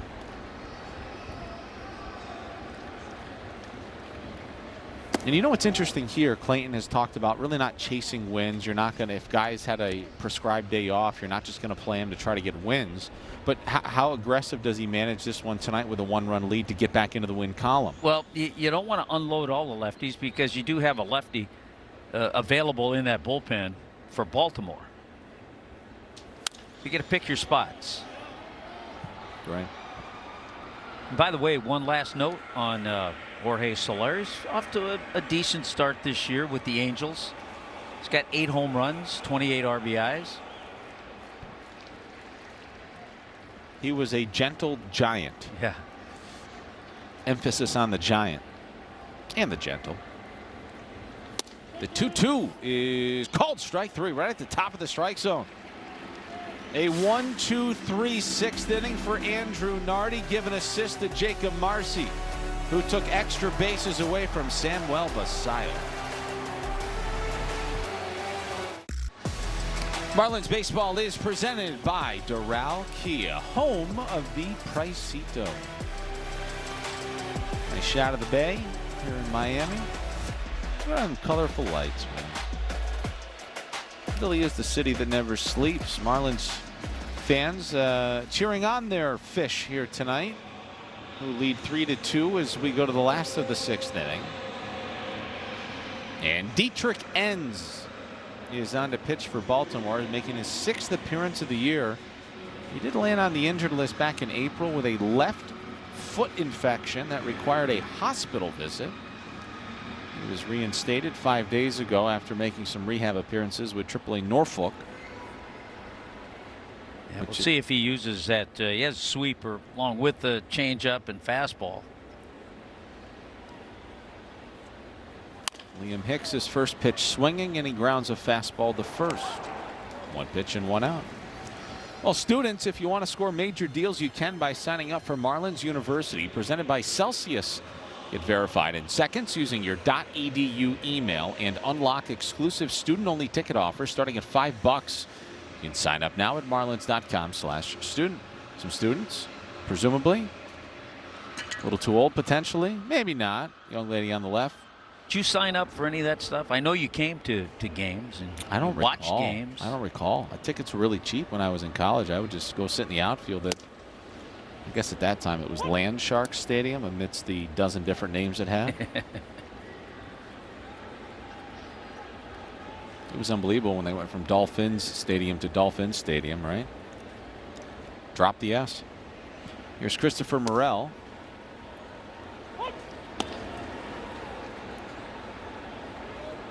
No eye black for Christopher tonight. He has done away with the eye black. He had it on earlier, but he has since removed it since he's started his night 0 for 2. And he is now 0 for 3. And yes, players are superstitious.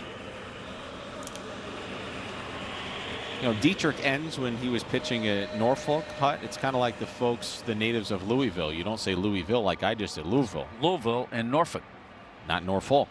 Yeah, Norfolk. Norfolk. Yeah.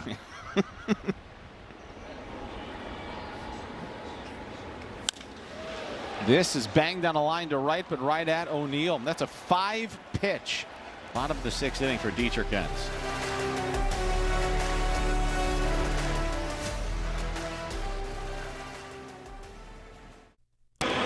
Back Back here at Lone Depot Park, where you could follow your ninja way to the ballpark for Naruto Night. Join us on Friday, May 22nd at 7:10 when the Marlins take on the Mets. You can take home an exclusive Naruto jersey with your ticket package. Get your tickets at marlins.com/Naruto. I'm told that is Japanese anime hut. Okay. Before you close your eyes at night, you take in a little Naruto and it settles you in. Can you mix that with club soda? You can do whatever you'd like. Oh, gosh. A perfect sixth inning for Andrew Nardi. Here is Michael Peterson taking on 8-9-1. It'll begin with Kobe Mayo.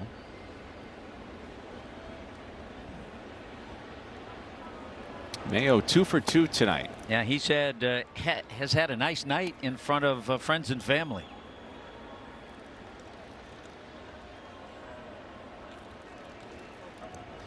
You know what I meant to get back to with you, because you had mentioned his name earlier, but I'm thinking about him again. And this has popped up way in the air to right field. Should be a piece of cake for Esteury Ruiz. It is, one away. Clayton McCullough has his entirety of his bullpen at his disposal tonight, thanks to Dax Fulton last night, who made his Major League debut. You know, when we saw Dax, we thought, okay, maybe an inning. And then he went out for the second. But he gave the ball club and the bullpen a rest by going 4 innings in the ball game last night. Just a tremendous first appearance as a big leaguer. And we said at the time, that effort last night will give the Marlins an opportunity to win this game tonight. Michael Peterson may have missed inside. At the moment he has, but Liam Hicks will challenge another. Again, ABS is powered by T-Mobile. Let's see if Liam gets another one right by a whisker. Let's see, he's 1 for 1 so far. Anxiously awaiting. Anticipation is building. Yeah! And got it. Ball's overturned. Miami has 2 challenges remaining. That's a part that the fans like. You know, when people ask me about the ABS, I enjoy it, and I think the fans who are not only watching on television, but the ones at the ballpark, they're able to see that out there on the big screen.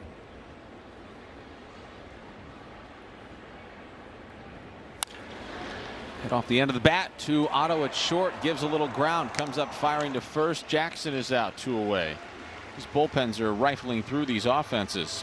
Well, celebrate Mother's Day with the Marlins on Sunday when the Marlins take on the Nationals. We're the first 5,000 moms here at the ballpark will take home a special Mother's Day clutch presented by UHealth. Don't miss it. Get your tickets at marlins.com/tickets. And it's to my understanding we have a very special member of our crew that might have this clutch. Oh. That's right, Kyle. Of course I got my paws on this because look how cute it is. First 5,000 moms, as you mentioned, it's got the little Marlins logo here on the zipper. Adorable clutch. Perfect gift for mom on Mother's Day. And there's also a special ticket package. If you don't have plans with mom, first of all, shame on you. Second of all, we got you. Come to the ballpark because they have baseball and brunch here at the ballpark 2 hours before first pitch. Bring mom. Bring mom. It's going to be great. Check it out. Okay, so here's my question. Do you have to show proof of a child as a mother when you show up Sunday? You have to drag your kid like you're constantly doing. Moms go through so much. You got to drag your kid to the ball. Jay, this is my kid. This is the proof. Give me the clutch. Kyle, I don't have the answer to that. Well, we know you'll get to the bottom of that, Kelly. But I'll ask. It's 5,000 moms just dragging kids to the ballpark Sunday. Then they're deleting mimosas out there for brunch because they can't stand their kids driving them nuts. Then they send them out on the field after the game so they can run the bases. Little Mr. Softy during the game. This is all working out for the mamas on Mother's Day. 1 ball, 2 strikes to count on Gunnar Henderson, who knocks that one foul into the seats. Good job by Michael Peterson to come on and, you know, with his delivery, straight over the top, big guy, hard stuff. He's come on and gotten a couple of quick outs.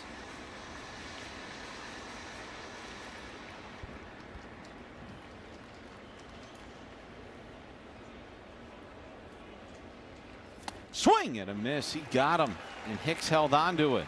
It's a perfect 7 for Michael Peterson. Stretch time here at Lone Depot Park. Third as you think. And welcome back to Lone Depot Park in Miami. I'm Craig Mish, where the Marlins lead the Baltimore Orioles. We got a tight one tonight, folks. 3-2. Miami has the lead, but it has been this man all season long who has powered the fish. Look at this home run for Liam Hicks. Yet another one now leads the majors in runs driven in. He has been fantastic, guys. We'll see post-game if the Marlins can hang on. Back to you guys. All right, Craig, a mile-high pop-up outside of third, and the squeeze is put on that big league pop-up by Kobe Mayo. 1 pitch and 1 out for Dietrich Enns in the 7th. That is 37 total pitches in the last 2 1/3 innings by these two bullpens. That's combined. Yeah, both bullpens have come on and thrown strikes and gotten outs. Orioles making it very clear this is a getaway day.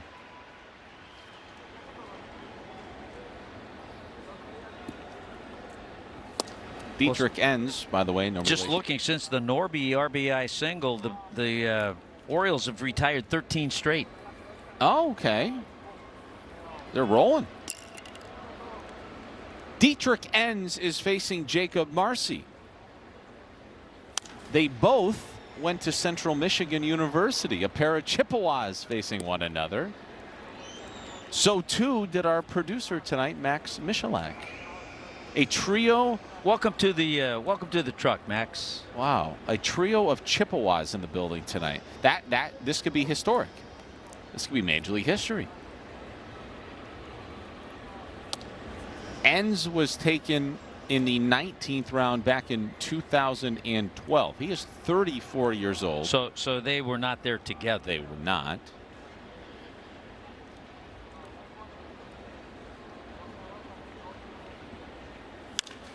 Marcy hits one in the air to left center, fairly deep, but playable for Cowser, who's a step shy of the track. 2 out. Another Central Michigan Chippewa, and you might have crossed paths with him, Tom Tresh.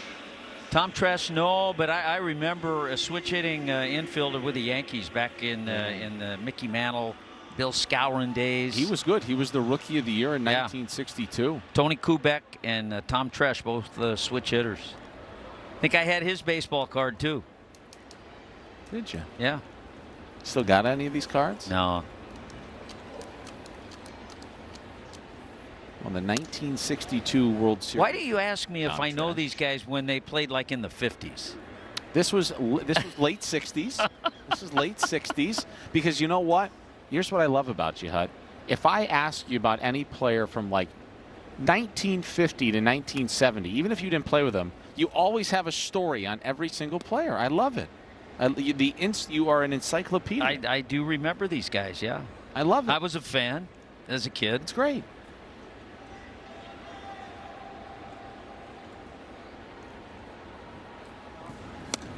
There's a swing and a miss by Leo Jimenez.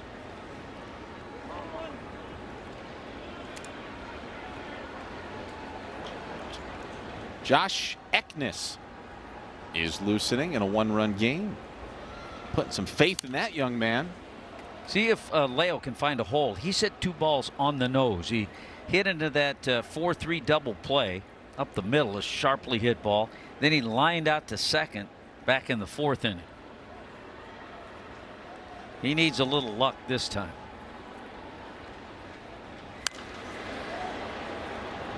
Boy, so Josh Eknes is loosening when you have Fauché, Bender, Bacher, Phillips, and also King. And if Eknes does indeed come into this game for the 8th, he is going to be asked to face Taylor Ward, Dylan Beavers, Pete Alonso, 2, 3, 4 in the batting order of a 1-run affair. That's a gutsy move from Clayton McCullough. Love it. Put the young man right into the fire. See if he can get you 3 big outs.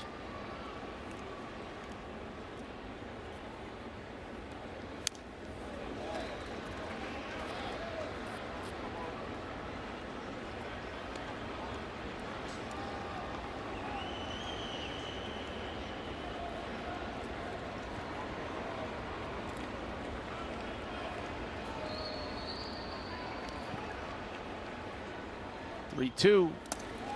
That's low ball 4. That's a very nice plate appearance there for Leo. Draws a walk. Andrew Kittredge loosening for Baltimore. Yanier Cano went 2 innings for the first time since 2023. He handed things off to Ennis. Yeah, so that becomes first Marlins base runner since Norby in the third.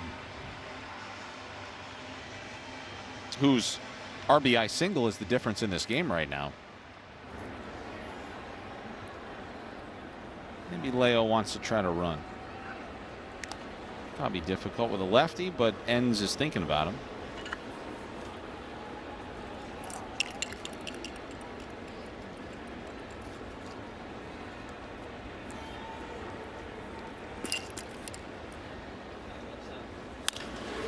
That is hit out towards the gap in right center field. Cowser's coming over and he runs it down. Through 7. Miami 3 and Baltimore 2.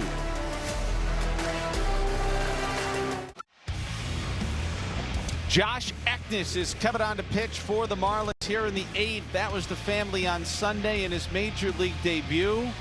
And things to date cannot be going much better. Through 2 appearances, he has not yet allowed a hit. He has a couple of strikeouts, and he got to face the Philadelphia Phillies. And he got to face some pretty good hitters, Crawford and then Turner and Schwarber, and had a nice 1-2-3 inning. And Parents got the fist bump. That was good. So Eknes is on to make his 3rd major league appearance, and this is maybe the highest stakes yet. Yeah, then came in the other night against Baltimore and picked up his first couple of major league strikeouts in a 1-2-3 inning. He will face Taylor Ward, Dylan Beavers, and Pete Alonso. 2-3-4 for the Orioles here in the 8th.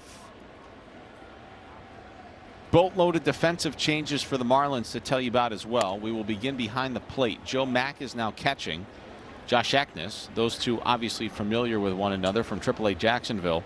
Liam Hicks is out from behind the plate. He goes to first. Xavier Edwards is at second. Taylor Ward is 0 for 3 tonight. He waits on a 1-0 that misses. Be very curious and interested to hear, Hut, from Clayton McCullough after the game with some high leverage arms totally available. Why go to Eknes here? Very interesting. I mean, people are wondering about Bender, Tyler Phillips. We saw warming up. One of those he has in mind, I'm sure, to close out the game if it stays a 1-run game. Eknes has gone 3-0 on Taylor Ward.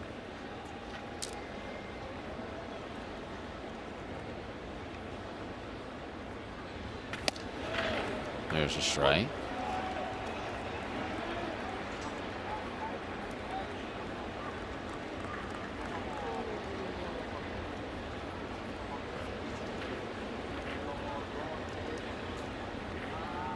Ward waits on a 3-1.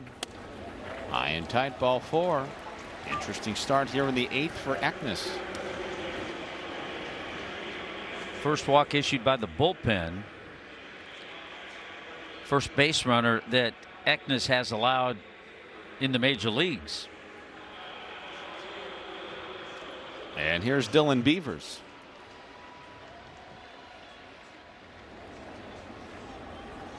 Who's 1 for 2 with a walk and a double. Ward at first can run. Sweeper misses inside, ball 1. For housekeeping purposes, Joe Mack is now listed 2nd in the batting order. Edwards is listed 8th. He's at 2nd. Here's the 1-0. 2-0.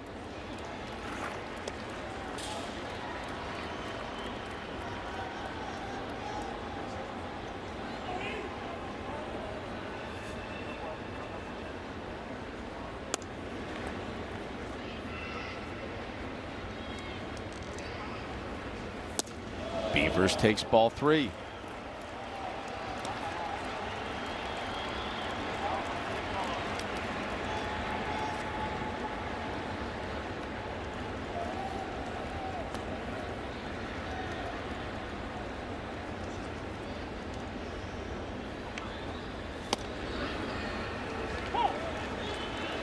Just caught the outside corner. See if Eknes can get back in the zone.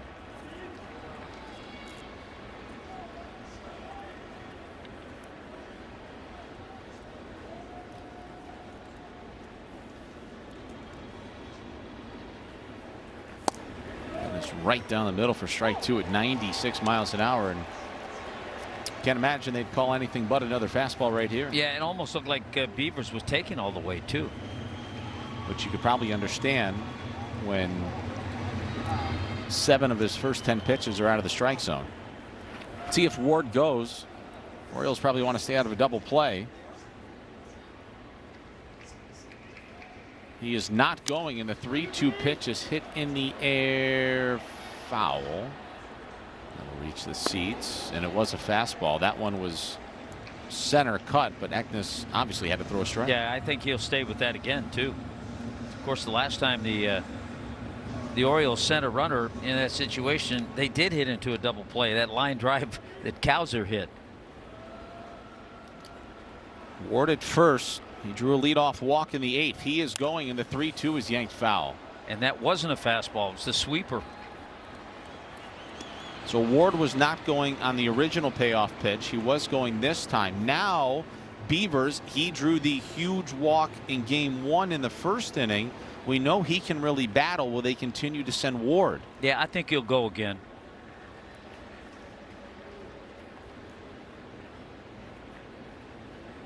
He's not going. And that is hit out towards the gap in right center field. This is trouble. Ward will stop at second. That's a base hit for Dylan Beavers. Ward was very, very patient. He had no aggression at all on the bases because he wanted to make sure this ball got down. Well, it's a good thing he wasn't going. If he was going, he would have been at third base. So the Marlins will take that. Ball just got in on Beavers a little bit. Got the fastball that time. But Ruiz was able to come over and cut it off. And if, you're right, Hud. If Ward got a better read on that ball, it should be first and third, nobody out. If he knows it. Well, you know, Marlins made a move here today. And again, I know Clayton's going to be questioned about this decision, especially if he allows runs. They selected Stephen Jones from AAA Jacksonville. I'm not suggesting he should be in the game, but you have 9 available relievers. Dax Fulton finished the final 4 innings last night, and now they're getting Calvin Fauché loose, which is going to beg the question, why not just get him up and have him start the 8th? And you're talking about guys who have had success, guys who haven't had success, but guys who've had a little more experience. In a game the Marlins desperately need to win to snap this 4-game losing streak. Here's Pete Alonso with 2 aboard and nobody out.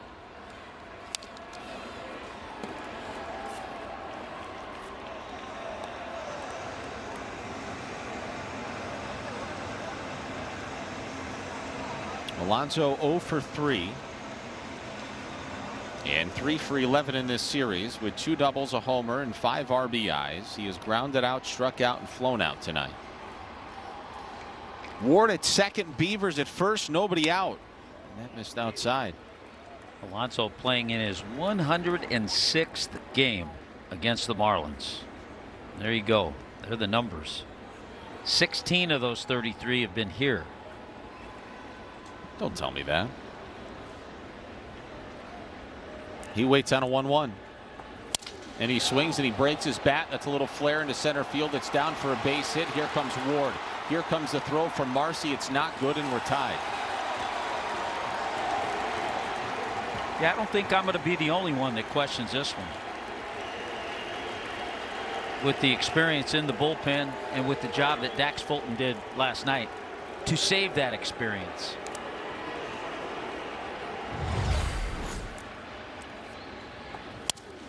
Alonso didn't hit that all that well off the end of the bat, and with Jacob Arce playing where he was, had no chance to get to it, and scoring easily was Ward.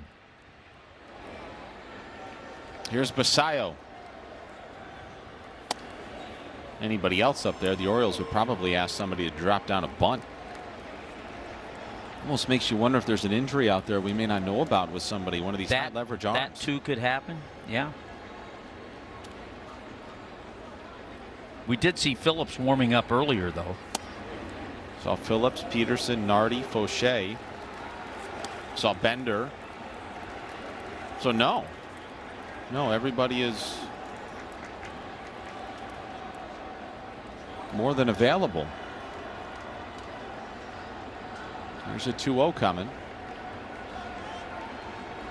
And Basayo grounds it sharply to second. Edwards to second for one to throw to first in time. A 4-6-3 double play of huge assistance for Josh Eknes here in the 8th. He desperately needed that. Beavers goes to third. That's what he was looking for. Boy, this is big. Can't tell you how big it is.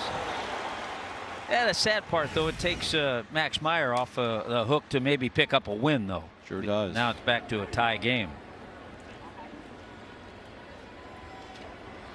Here's Tyler O'Neill with an opportunity to give the Orioles their first lead of the night. That's a 3/4 swing. He went around, nothing in one. That ball that Basayo hit was hammered too, but it was on the ground at 108 miles an hour. That was gobbled up initially, and to start that double play by Edwards. O'Neill is 1 for 3. He may have gone around again. He did not. It was very close. Very, very close. Looking ahead, Keegan Aiken is loosening for the Orioles. Did he go? Ooh. Boy, it was close. The bicep day helped him out. Yeah, strong wrists too. Forearm curls. So Keegan Aiken, the lefty, is loosening for Baltimore. Marlins are going to send top of the order to the plate Lopez, Norby, and Hicks. After that, Morel and Hernandez, but your bench is full of lefties. Boy, that's high. But Mack is in the game, so too is Edwards, so that leaves only Stowers and Casey. Mack will hit in the Norby spot. We're in the top of the 8th inning, and the Orioles have tied it at 3. As Eknes fires a 3-1, and O'Neill hits it in the air to left, sending Hernandez back shy of the track with room. The Orioles tie it in the 8th, but that's all. 3-3 as we go to the bottom of the 8th. This copyrighted telecast is presented by authority of the Miami Marlins, and it may not be reproduced or retransmitted in any form, and the accounts and descriptions of this game may not be disseminated without the express written consent of the Miami Marlins. Bottom of the 8th inning, Orioles just tied it. The box score is wrong, Hut, because we were wondering during the last half inning why Joe Mack was in the 2 spot in the batting order instead of Edwards. He's not. Mack is going to bat 8th. Because when you make that move, you want Xavier knowing that that spot's coming up the next inning. You want him to hit. So Edwards is going to bat 2nd. Lopez, Edwards, and Hicks for the Marlins facing Keegan Aiken, the lefty, on in relief for the Orioles. Otto Lopez 1 for 3 tonight. He singled back in the 3rd. And we told you before the game, Otto came into tonight hitting .410 against lefties, so he gets to see this lefty right here. Mosca is chatting with Josh Eknes as the 1-1 to Lopez is hit foul off to our right. And Otto upped that average because he got a base hit off Povich in the 3rd inning. A lot of good numbers for Otto late in the game against lefties, pummeling left-handers. He waits on a 1-2. Oh, he hits it through the right side. Serve it. And he did just that. A little half swing, and he rolls it into right for his 2nd hit of the night. Another multi-hit game this season for Otto Lopez. Well, he just continues. His hit in the 3rd gave him a 10-game streak. Now he's got another multi-hit game. A little half swing. Got a nice opening over on the right side. Boy, there's base hits there too. How beautiful is that? 14th multi-hit game of the season for Otto Lopez. And here's Xavier Edwards. I don't think Otto will be all that inclined to run here. Number 1, you have a lefty on the mound. Number 2, you've got the guys coming up who can really make something happen with Edwards at the plate and Hicks on deck. Edwards batting .324 in 37 games this season. And he pushes a bunt. It's really good. Aiken spins and fires. Not in time. Beautiful.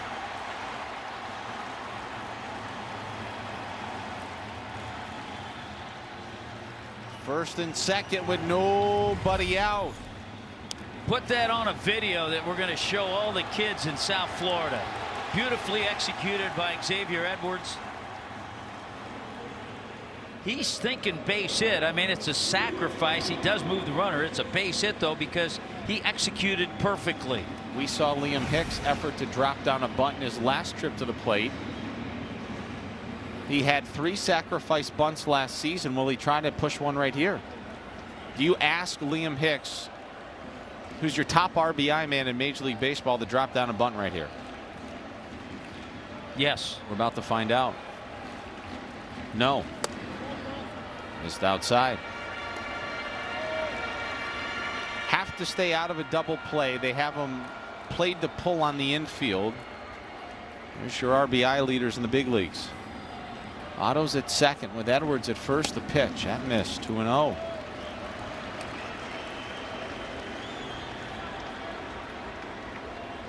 Sixth appearance of the season for Keegan Aiken, who has a 13.50 ERA. It's a bullpen that's shorthanded, and it's showing here in the 8th. That's a called strike, and Liam Hicks will challenge. He's already 2 for 2 tonight. Yeah, he's 2 for 2 on the defensive side as a catcher. Can he make it 3 for 3? I know he thinks it's in. Yeah, he's 3 for 3. Ball is overturned. Miami has 2 challenges remaining. Hey, that's Liam Hicks. Be careful. Don't challenge it.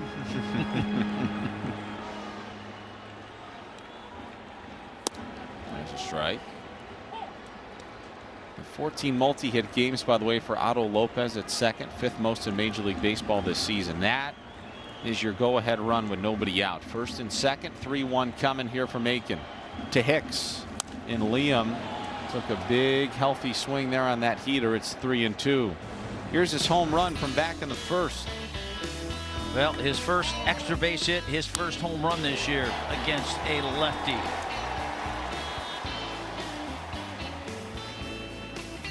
Wasn't sure it was going to get out. Left his bat at 96. That was good enough. So now the count is full. And here's the 3-2 pitch, and that is taken for strike 3 called.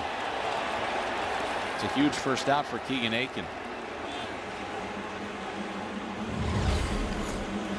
Yeah, I mean, I was thinking that Aiken would come with the fastball again. I'm not sure. It was a good pitch. It was down, away. Liam just couldn't pull the trigger. Swing and a miss by Christopher Morel, who's put the eye black back on. Yeah, he's got it back on. He's ready for a Marlin moment. Christopher Morel's ready for a Marlin moment. I sure hope you're right.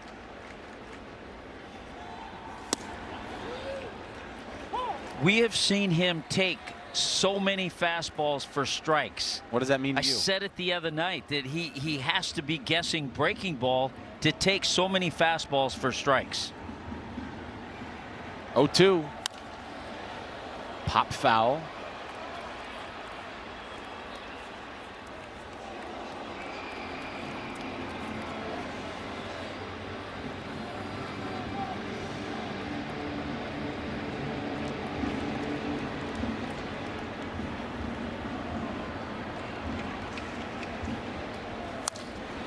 Another one hit foul.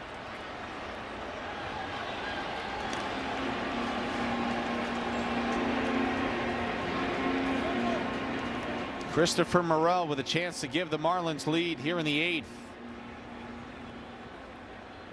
Waits on another 0-2 from Keegan Aiken. Here it comes. In the dirt, blocked by Basayo.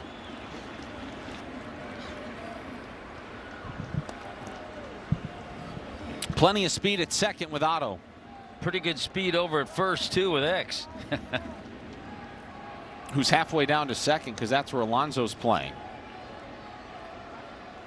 Yeah, if you're a runner at first, that's what you want to do. Get off if that first baseman, in this case Alonso, is playing way off the line, you can get off as far as he is.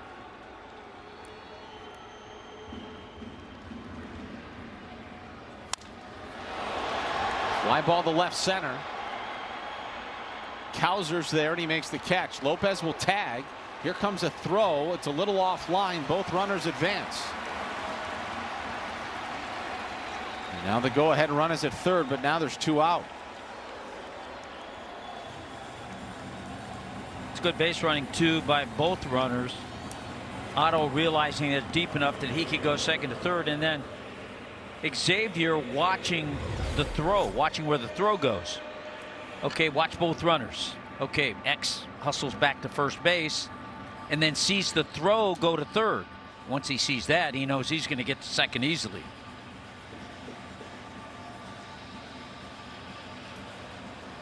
Very emphatic Alex McKay, the third base umpire, who's now having a good laugh with Otto. He was pretty good behind the plate last night too, wasn't he? He's loving it, huh? He loves his job. So Drew French is going to go out and chat with Keegan Aiken. And do you think the conversation is about whether they want to face Heriberto Hernandez or Esteury Ruiz? It could be. I mean, you could make pitches. This is a situation.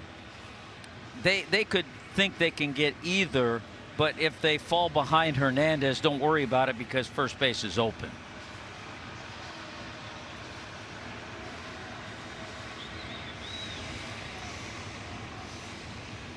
Got Stowers and Casey. So you wouldn't pinch hit, go lefty-lefty.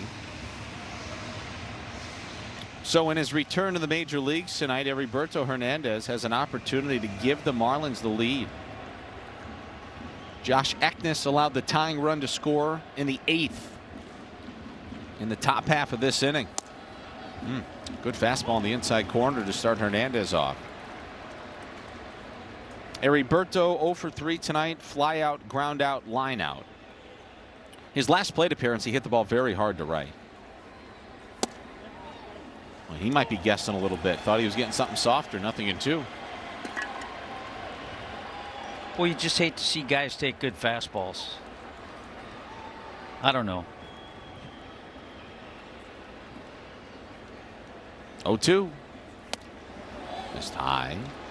Now, if you're Aiken and you see that Hernandez is really not offering yet your heaters, do you stay in with those fastballs? Do you stay with it? If you do, if he's thinking heater, he's got to stay in with it. It's out over the plate. It's a different story. 1-2. That was in. In 95, it's getting in on him in a hurry. He's seen nothing but fastballs. Does he dare throw a breaking ball? If he does, you have to trust Basayo with that go-ahead run. Basayo's blocked a couple of pitches, though. He's showing he's pretty good back there. Very good back there. 1-2. Another fastball in. Just keeps jamming him. He's almost saying, look, if you get a base hit on that pitch, I'll tip my cap to you.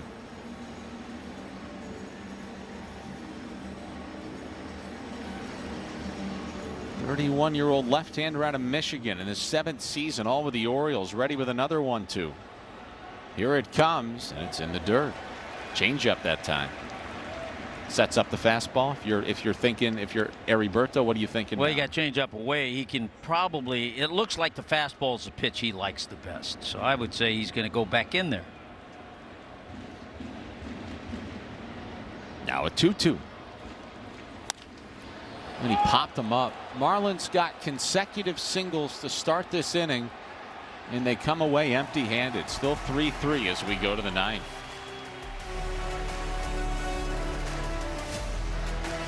Leave it. Welcome to the Snelling Beat, and Robbie Snelling has been absolutely phenomenal. Snelling is putting together one of the most impressive outings we've seen. He has been dominant at AAA. I'm not sure it's out of the realm of possibility that we see Robbie Snelling in the big leagues this year. Your pitching probables this weekend on Marlins.tv, brought to you by Werner Hoffman, Greg and Garcia. Snelling will make his debut tomorrow. Jansen, Junk, then Alcantara. And if we could put that back up for just a moment, is Robbie Snelling and Jansen Junk the same exact guy? I think Robbie is Jansen's doppelganger. Look at that. They're the same guy. It's amazing. Foster Griffin tomorrow night for the Nationals. Colton Cowser leads off the top of the 9th in what has become a tie game. That is Jansen. That's Jansen, yeah. Robbie Snelling, Intel has told us that he has shaved his mustache. As Cowser swings and misses. Oh, some good cutters. Just ran a cutter in under the hands of Cowser. So Calvin Fauché is on to pitch. He has not pitched since Monday against Philadelphia, threw 15 pitches in that outing. So first time he's appearing in this series. Taking over for Josh Eknes, who allowed the tying run to score in the 8th. Fauche's 1-2 to Cowser. He went around. Oh, yes, he did. One away. Certainly did. Very good curveball. He couldn't hold his swing. Yeah, that didn't even warrant home plate umpire checking with the third base ump. There's the curveball, the spin, 12-6. Good job by Joe Mack.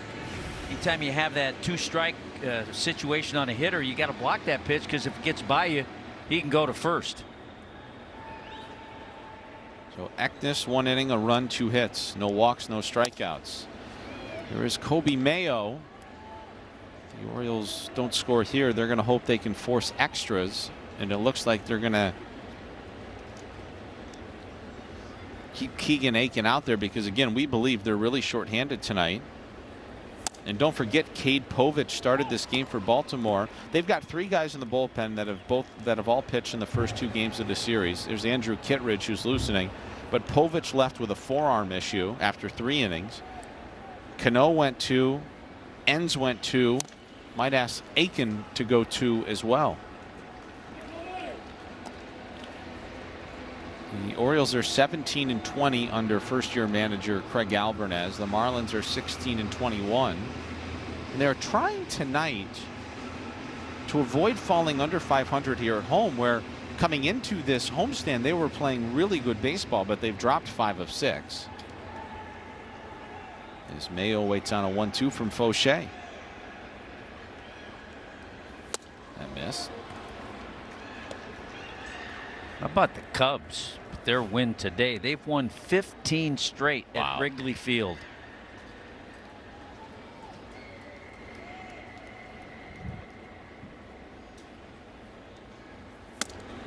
And that is a called 3rd strike, but Mayo's not buying it. And I think he's got a beef here, Hud. That appeared to be well out of the strike zone. And let's see if it is. Yeah. Oof. Call's overturned. That's what they have it for. And you carry on. In fact, you don't even see there how much it missed by. Yeah, what a change from headed back to the dugout to living another day. 3-2 pitch. Here is the payoff. And Mayo flies one to center for Marcy. Keeps drifting, and he's got it, 2 out.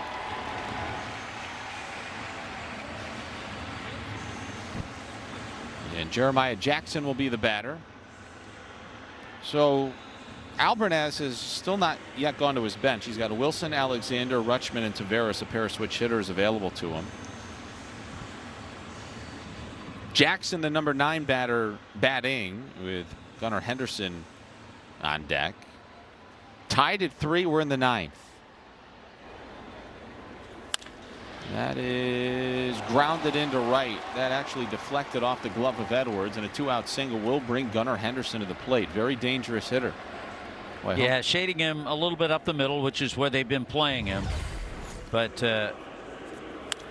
Jackson was able to shoot that ball sharply, and sharp enough that he got it just off the glove of X. A valiant effort from Xavier Edwards. And so now Jeremiah Jackson is going to be pinch run for at first base.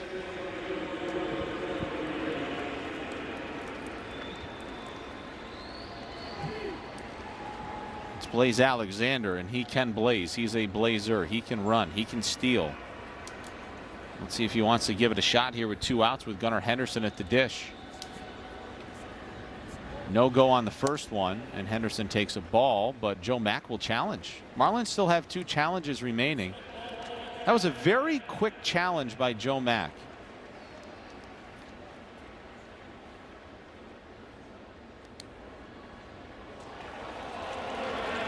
You know what? They said that was an Orioles challenge, but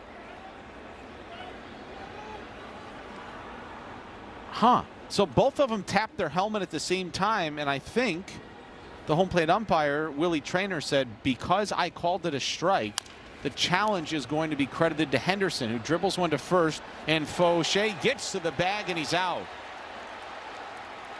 The Orioles may want to take a look at this. We'll see. Henderson slammed his helmet down after he got past first. Boy, some good moves, good athleticism from Calvin Fauché. He has to turn around. Barely has the ball in the glove. And he got him by a whisker. Let's see if the Marlins can win this thing. To boot. When we return.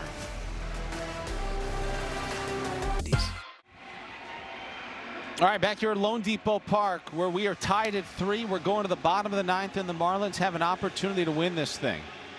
They led 2-0, 2-1, 3-1, 3-2. Orioles tied it in the 8th. And with Esteury Ruiz due up to begin the 9th, Kyle Stowers is going to pinch hit. Wouldn't that be something? He's really got an opportunity to burn his old ball club. Here's Andrew Kittredge, who in 5 appearances this season has a 15.75 ERA. Yeah, we saw him the first game of this series. Saw some sweepers, sliders, sinkers.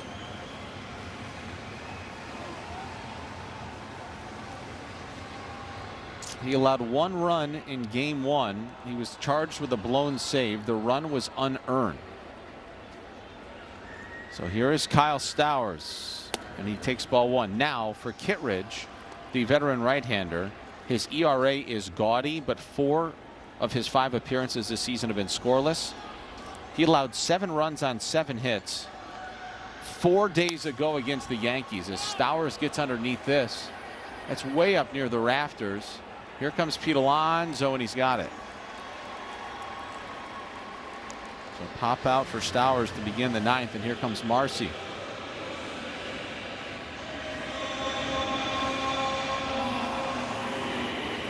Yeah, I want to check that on Kittredge, mainly sliders and sinkers. We did see him the other night briefly, as you mentioned, for 2/3 of an inning. 36-year-old right-hander out of Spokane, Washington, and the former All-Star. Marcy is a little out in front of that fastball.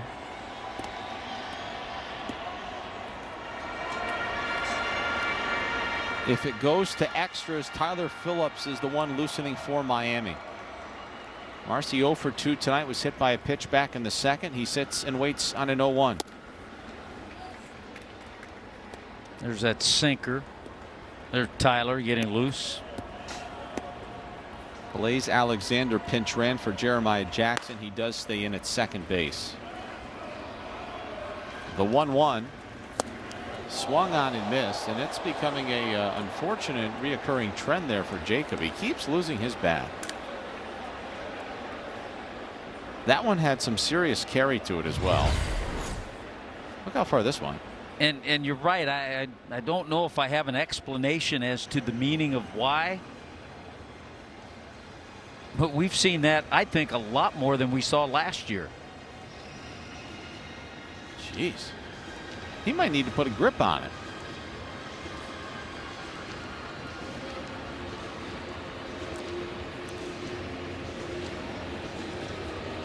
That was dangerously close to catching Baltimore's fabulous sideline reporter, Melanie Newman. She's a veteran, though. She is.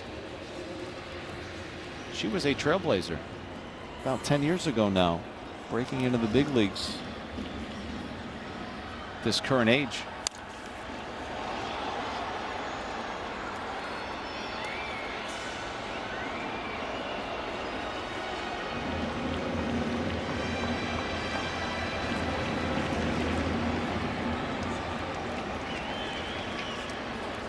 Bottom 9, nobody on, 1 out. Marcy at the plate, the 1-2. He went around. 2 out.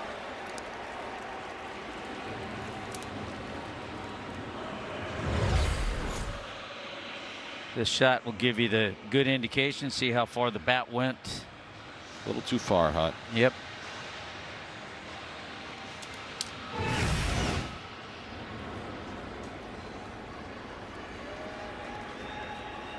Here's Joe Mack.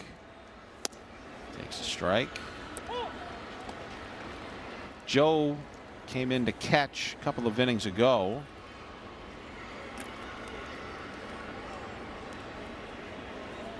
The 0-1. Swinging a line drive into right field. That is going to get down for a base hit for Mack. who makes a big turnaround first. He's on his way to second.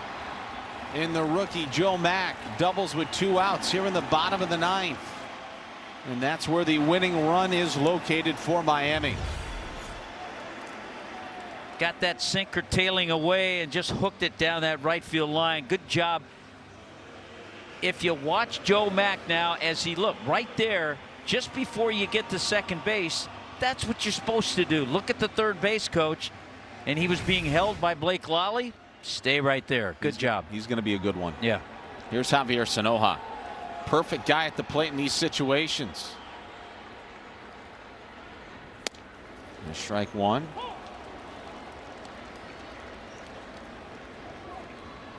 Mack can run a little bit at second. He's not all that fleet of foot, but for a catcher, he runs well. 0-1. Swinging a bouncer to third, and that clips Mayo, but he stays with it. Long throw gets away. Here comes Joe Mack, and the Marlins are going to win it. Marlins win. A walk-off winner.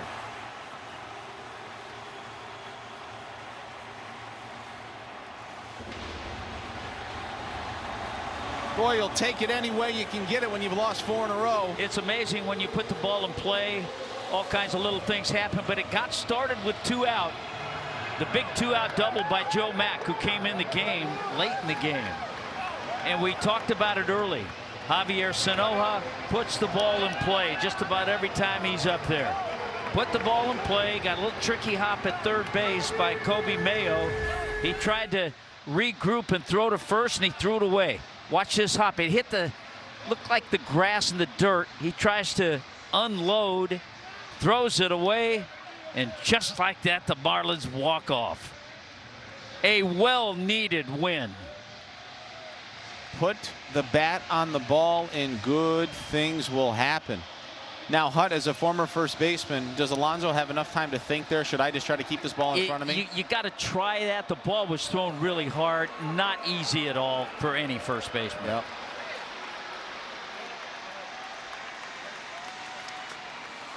A much needed victory for the Marlins here tonight.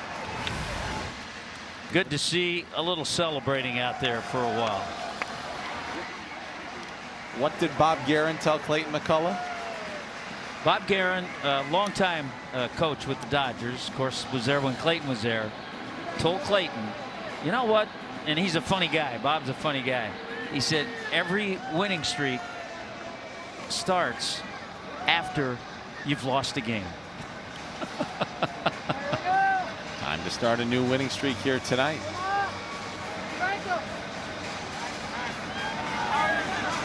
Four 4-3 Marlins win it. A walk-off winner for the Fish here tonight. Man, oh man. Second walk-off win for the Marlins, and their first since Owen Casey's big blast. All right, good stuff. Heck of a win here for Miami. And Kelly is just about ready downstairs. You good, Kelly? She's all right. You ready to go? Almost. Ready to go. She will be joined by Marlins rookie Joe Mack, who got this party started in the bottom of the 9th with 2 out. Take it away, Kelly. Hey, Kyle, I'm joined by 2 guys here. We're going to start with Joe, and then we're going to go to Javi Sanoja. But, Joe, 2 outs. What are you looking for against Kittredge in that situation? Yeah, I'm just looking for something over the heart of the plate, trying to do some damage and, stay short, stay simple, and, got my pitch and just did what I did with it. So, yeah. Javi, he's standing on second base with 2 outs. What was your plan? ¿Cuál fue tu plan? No, mira, golpeé la bola, le doy todos los créditos a Joe, que fue a buscar un buen picheo, conectó el doble, y nada, metiendo la presión y pudimos aprovechar ese rol. He said he was just looking for a pitch, trying to put it in play, and he did.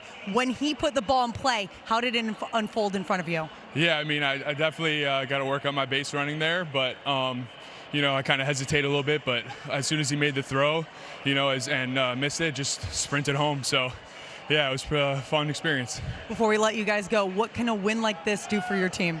It's good momentum, good team camaraderie. All these guys are putting their hearts out on the field, and you know, we're playing great baseball, and sometimes it just doesn't fall away. But, you know, this is a great job and a great win by the boys. So, Joe, Javi, thanks so much. Thank you. We're going to get out of here in just a moment. I do have to wonder, though. Joe Mack said I need to work on my base running, but as soon as he crossed the face of Kobe Mayo, I have to wonder if that affected the throw at all at the end. Might have been a little bit. I think part of it was the ball took a funny hop on him. Looked like it hit the dirt and the grass about the same time, and that really caused... Watch him right here. He could have dropped his arm angle a little bit, and that could have affected the throw. You're certainly right. You take it any way you can. Yeah. Say less, my friend. Heck of a win for the Marlins. They needed it. They got it. Now they got to build upon it. We'll see if they can do it tomorrow night. Our next telecast comes your way tomorrow night, 7:10 first pitch. Airtime 6:45 for the Marlins pregame show. Plenty more coverage from tonight's game is coming up next. For Tommy Hutton and Kelly Sack, our director Matt Gerson, and our producer Max Michalak, I'm Kyle Seelock. Thanks so much for joining us tonight from Lone Depot Park. The Marlins postgame show is next.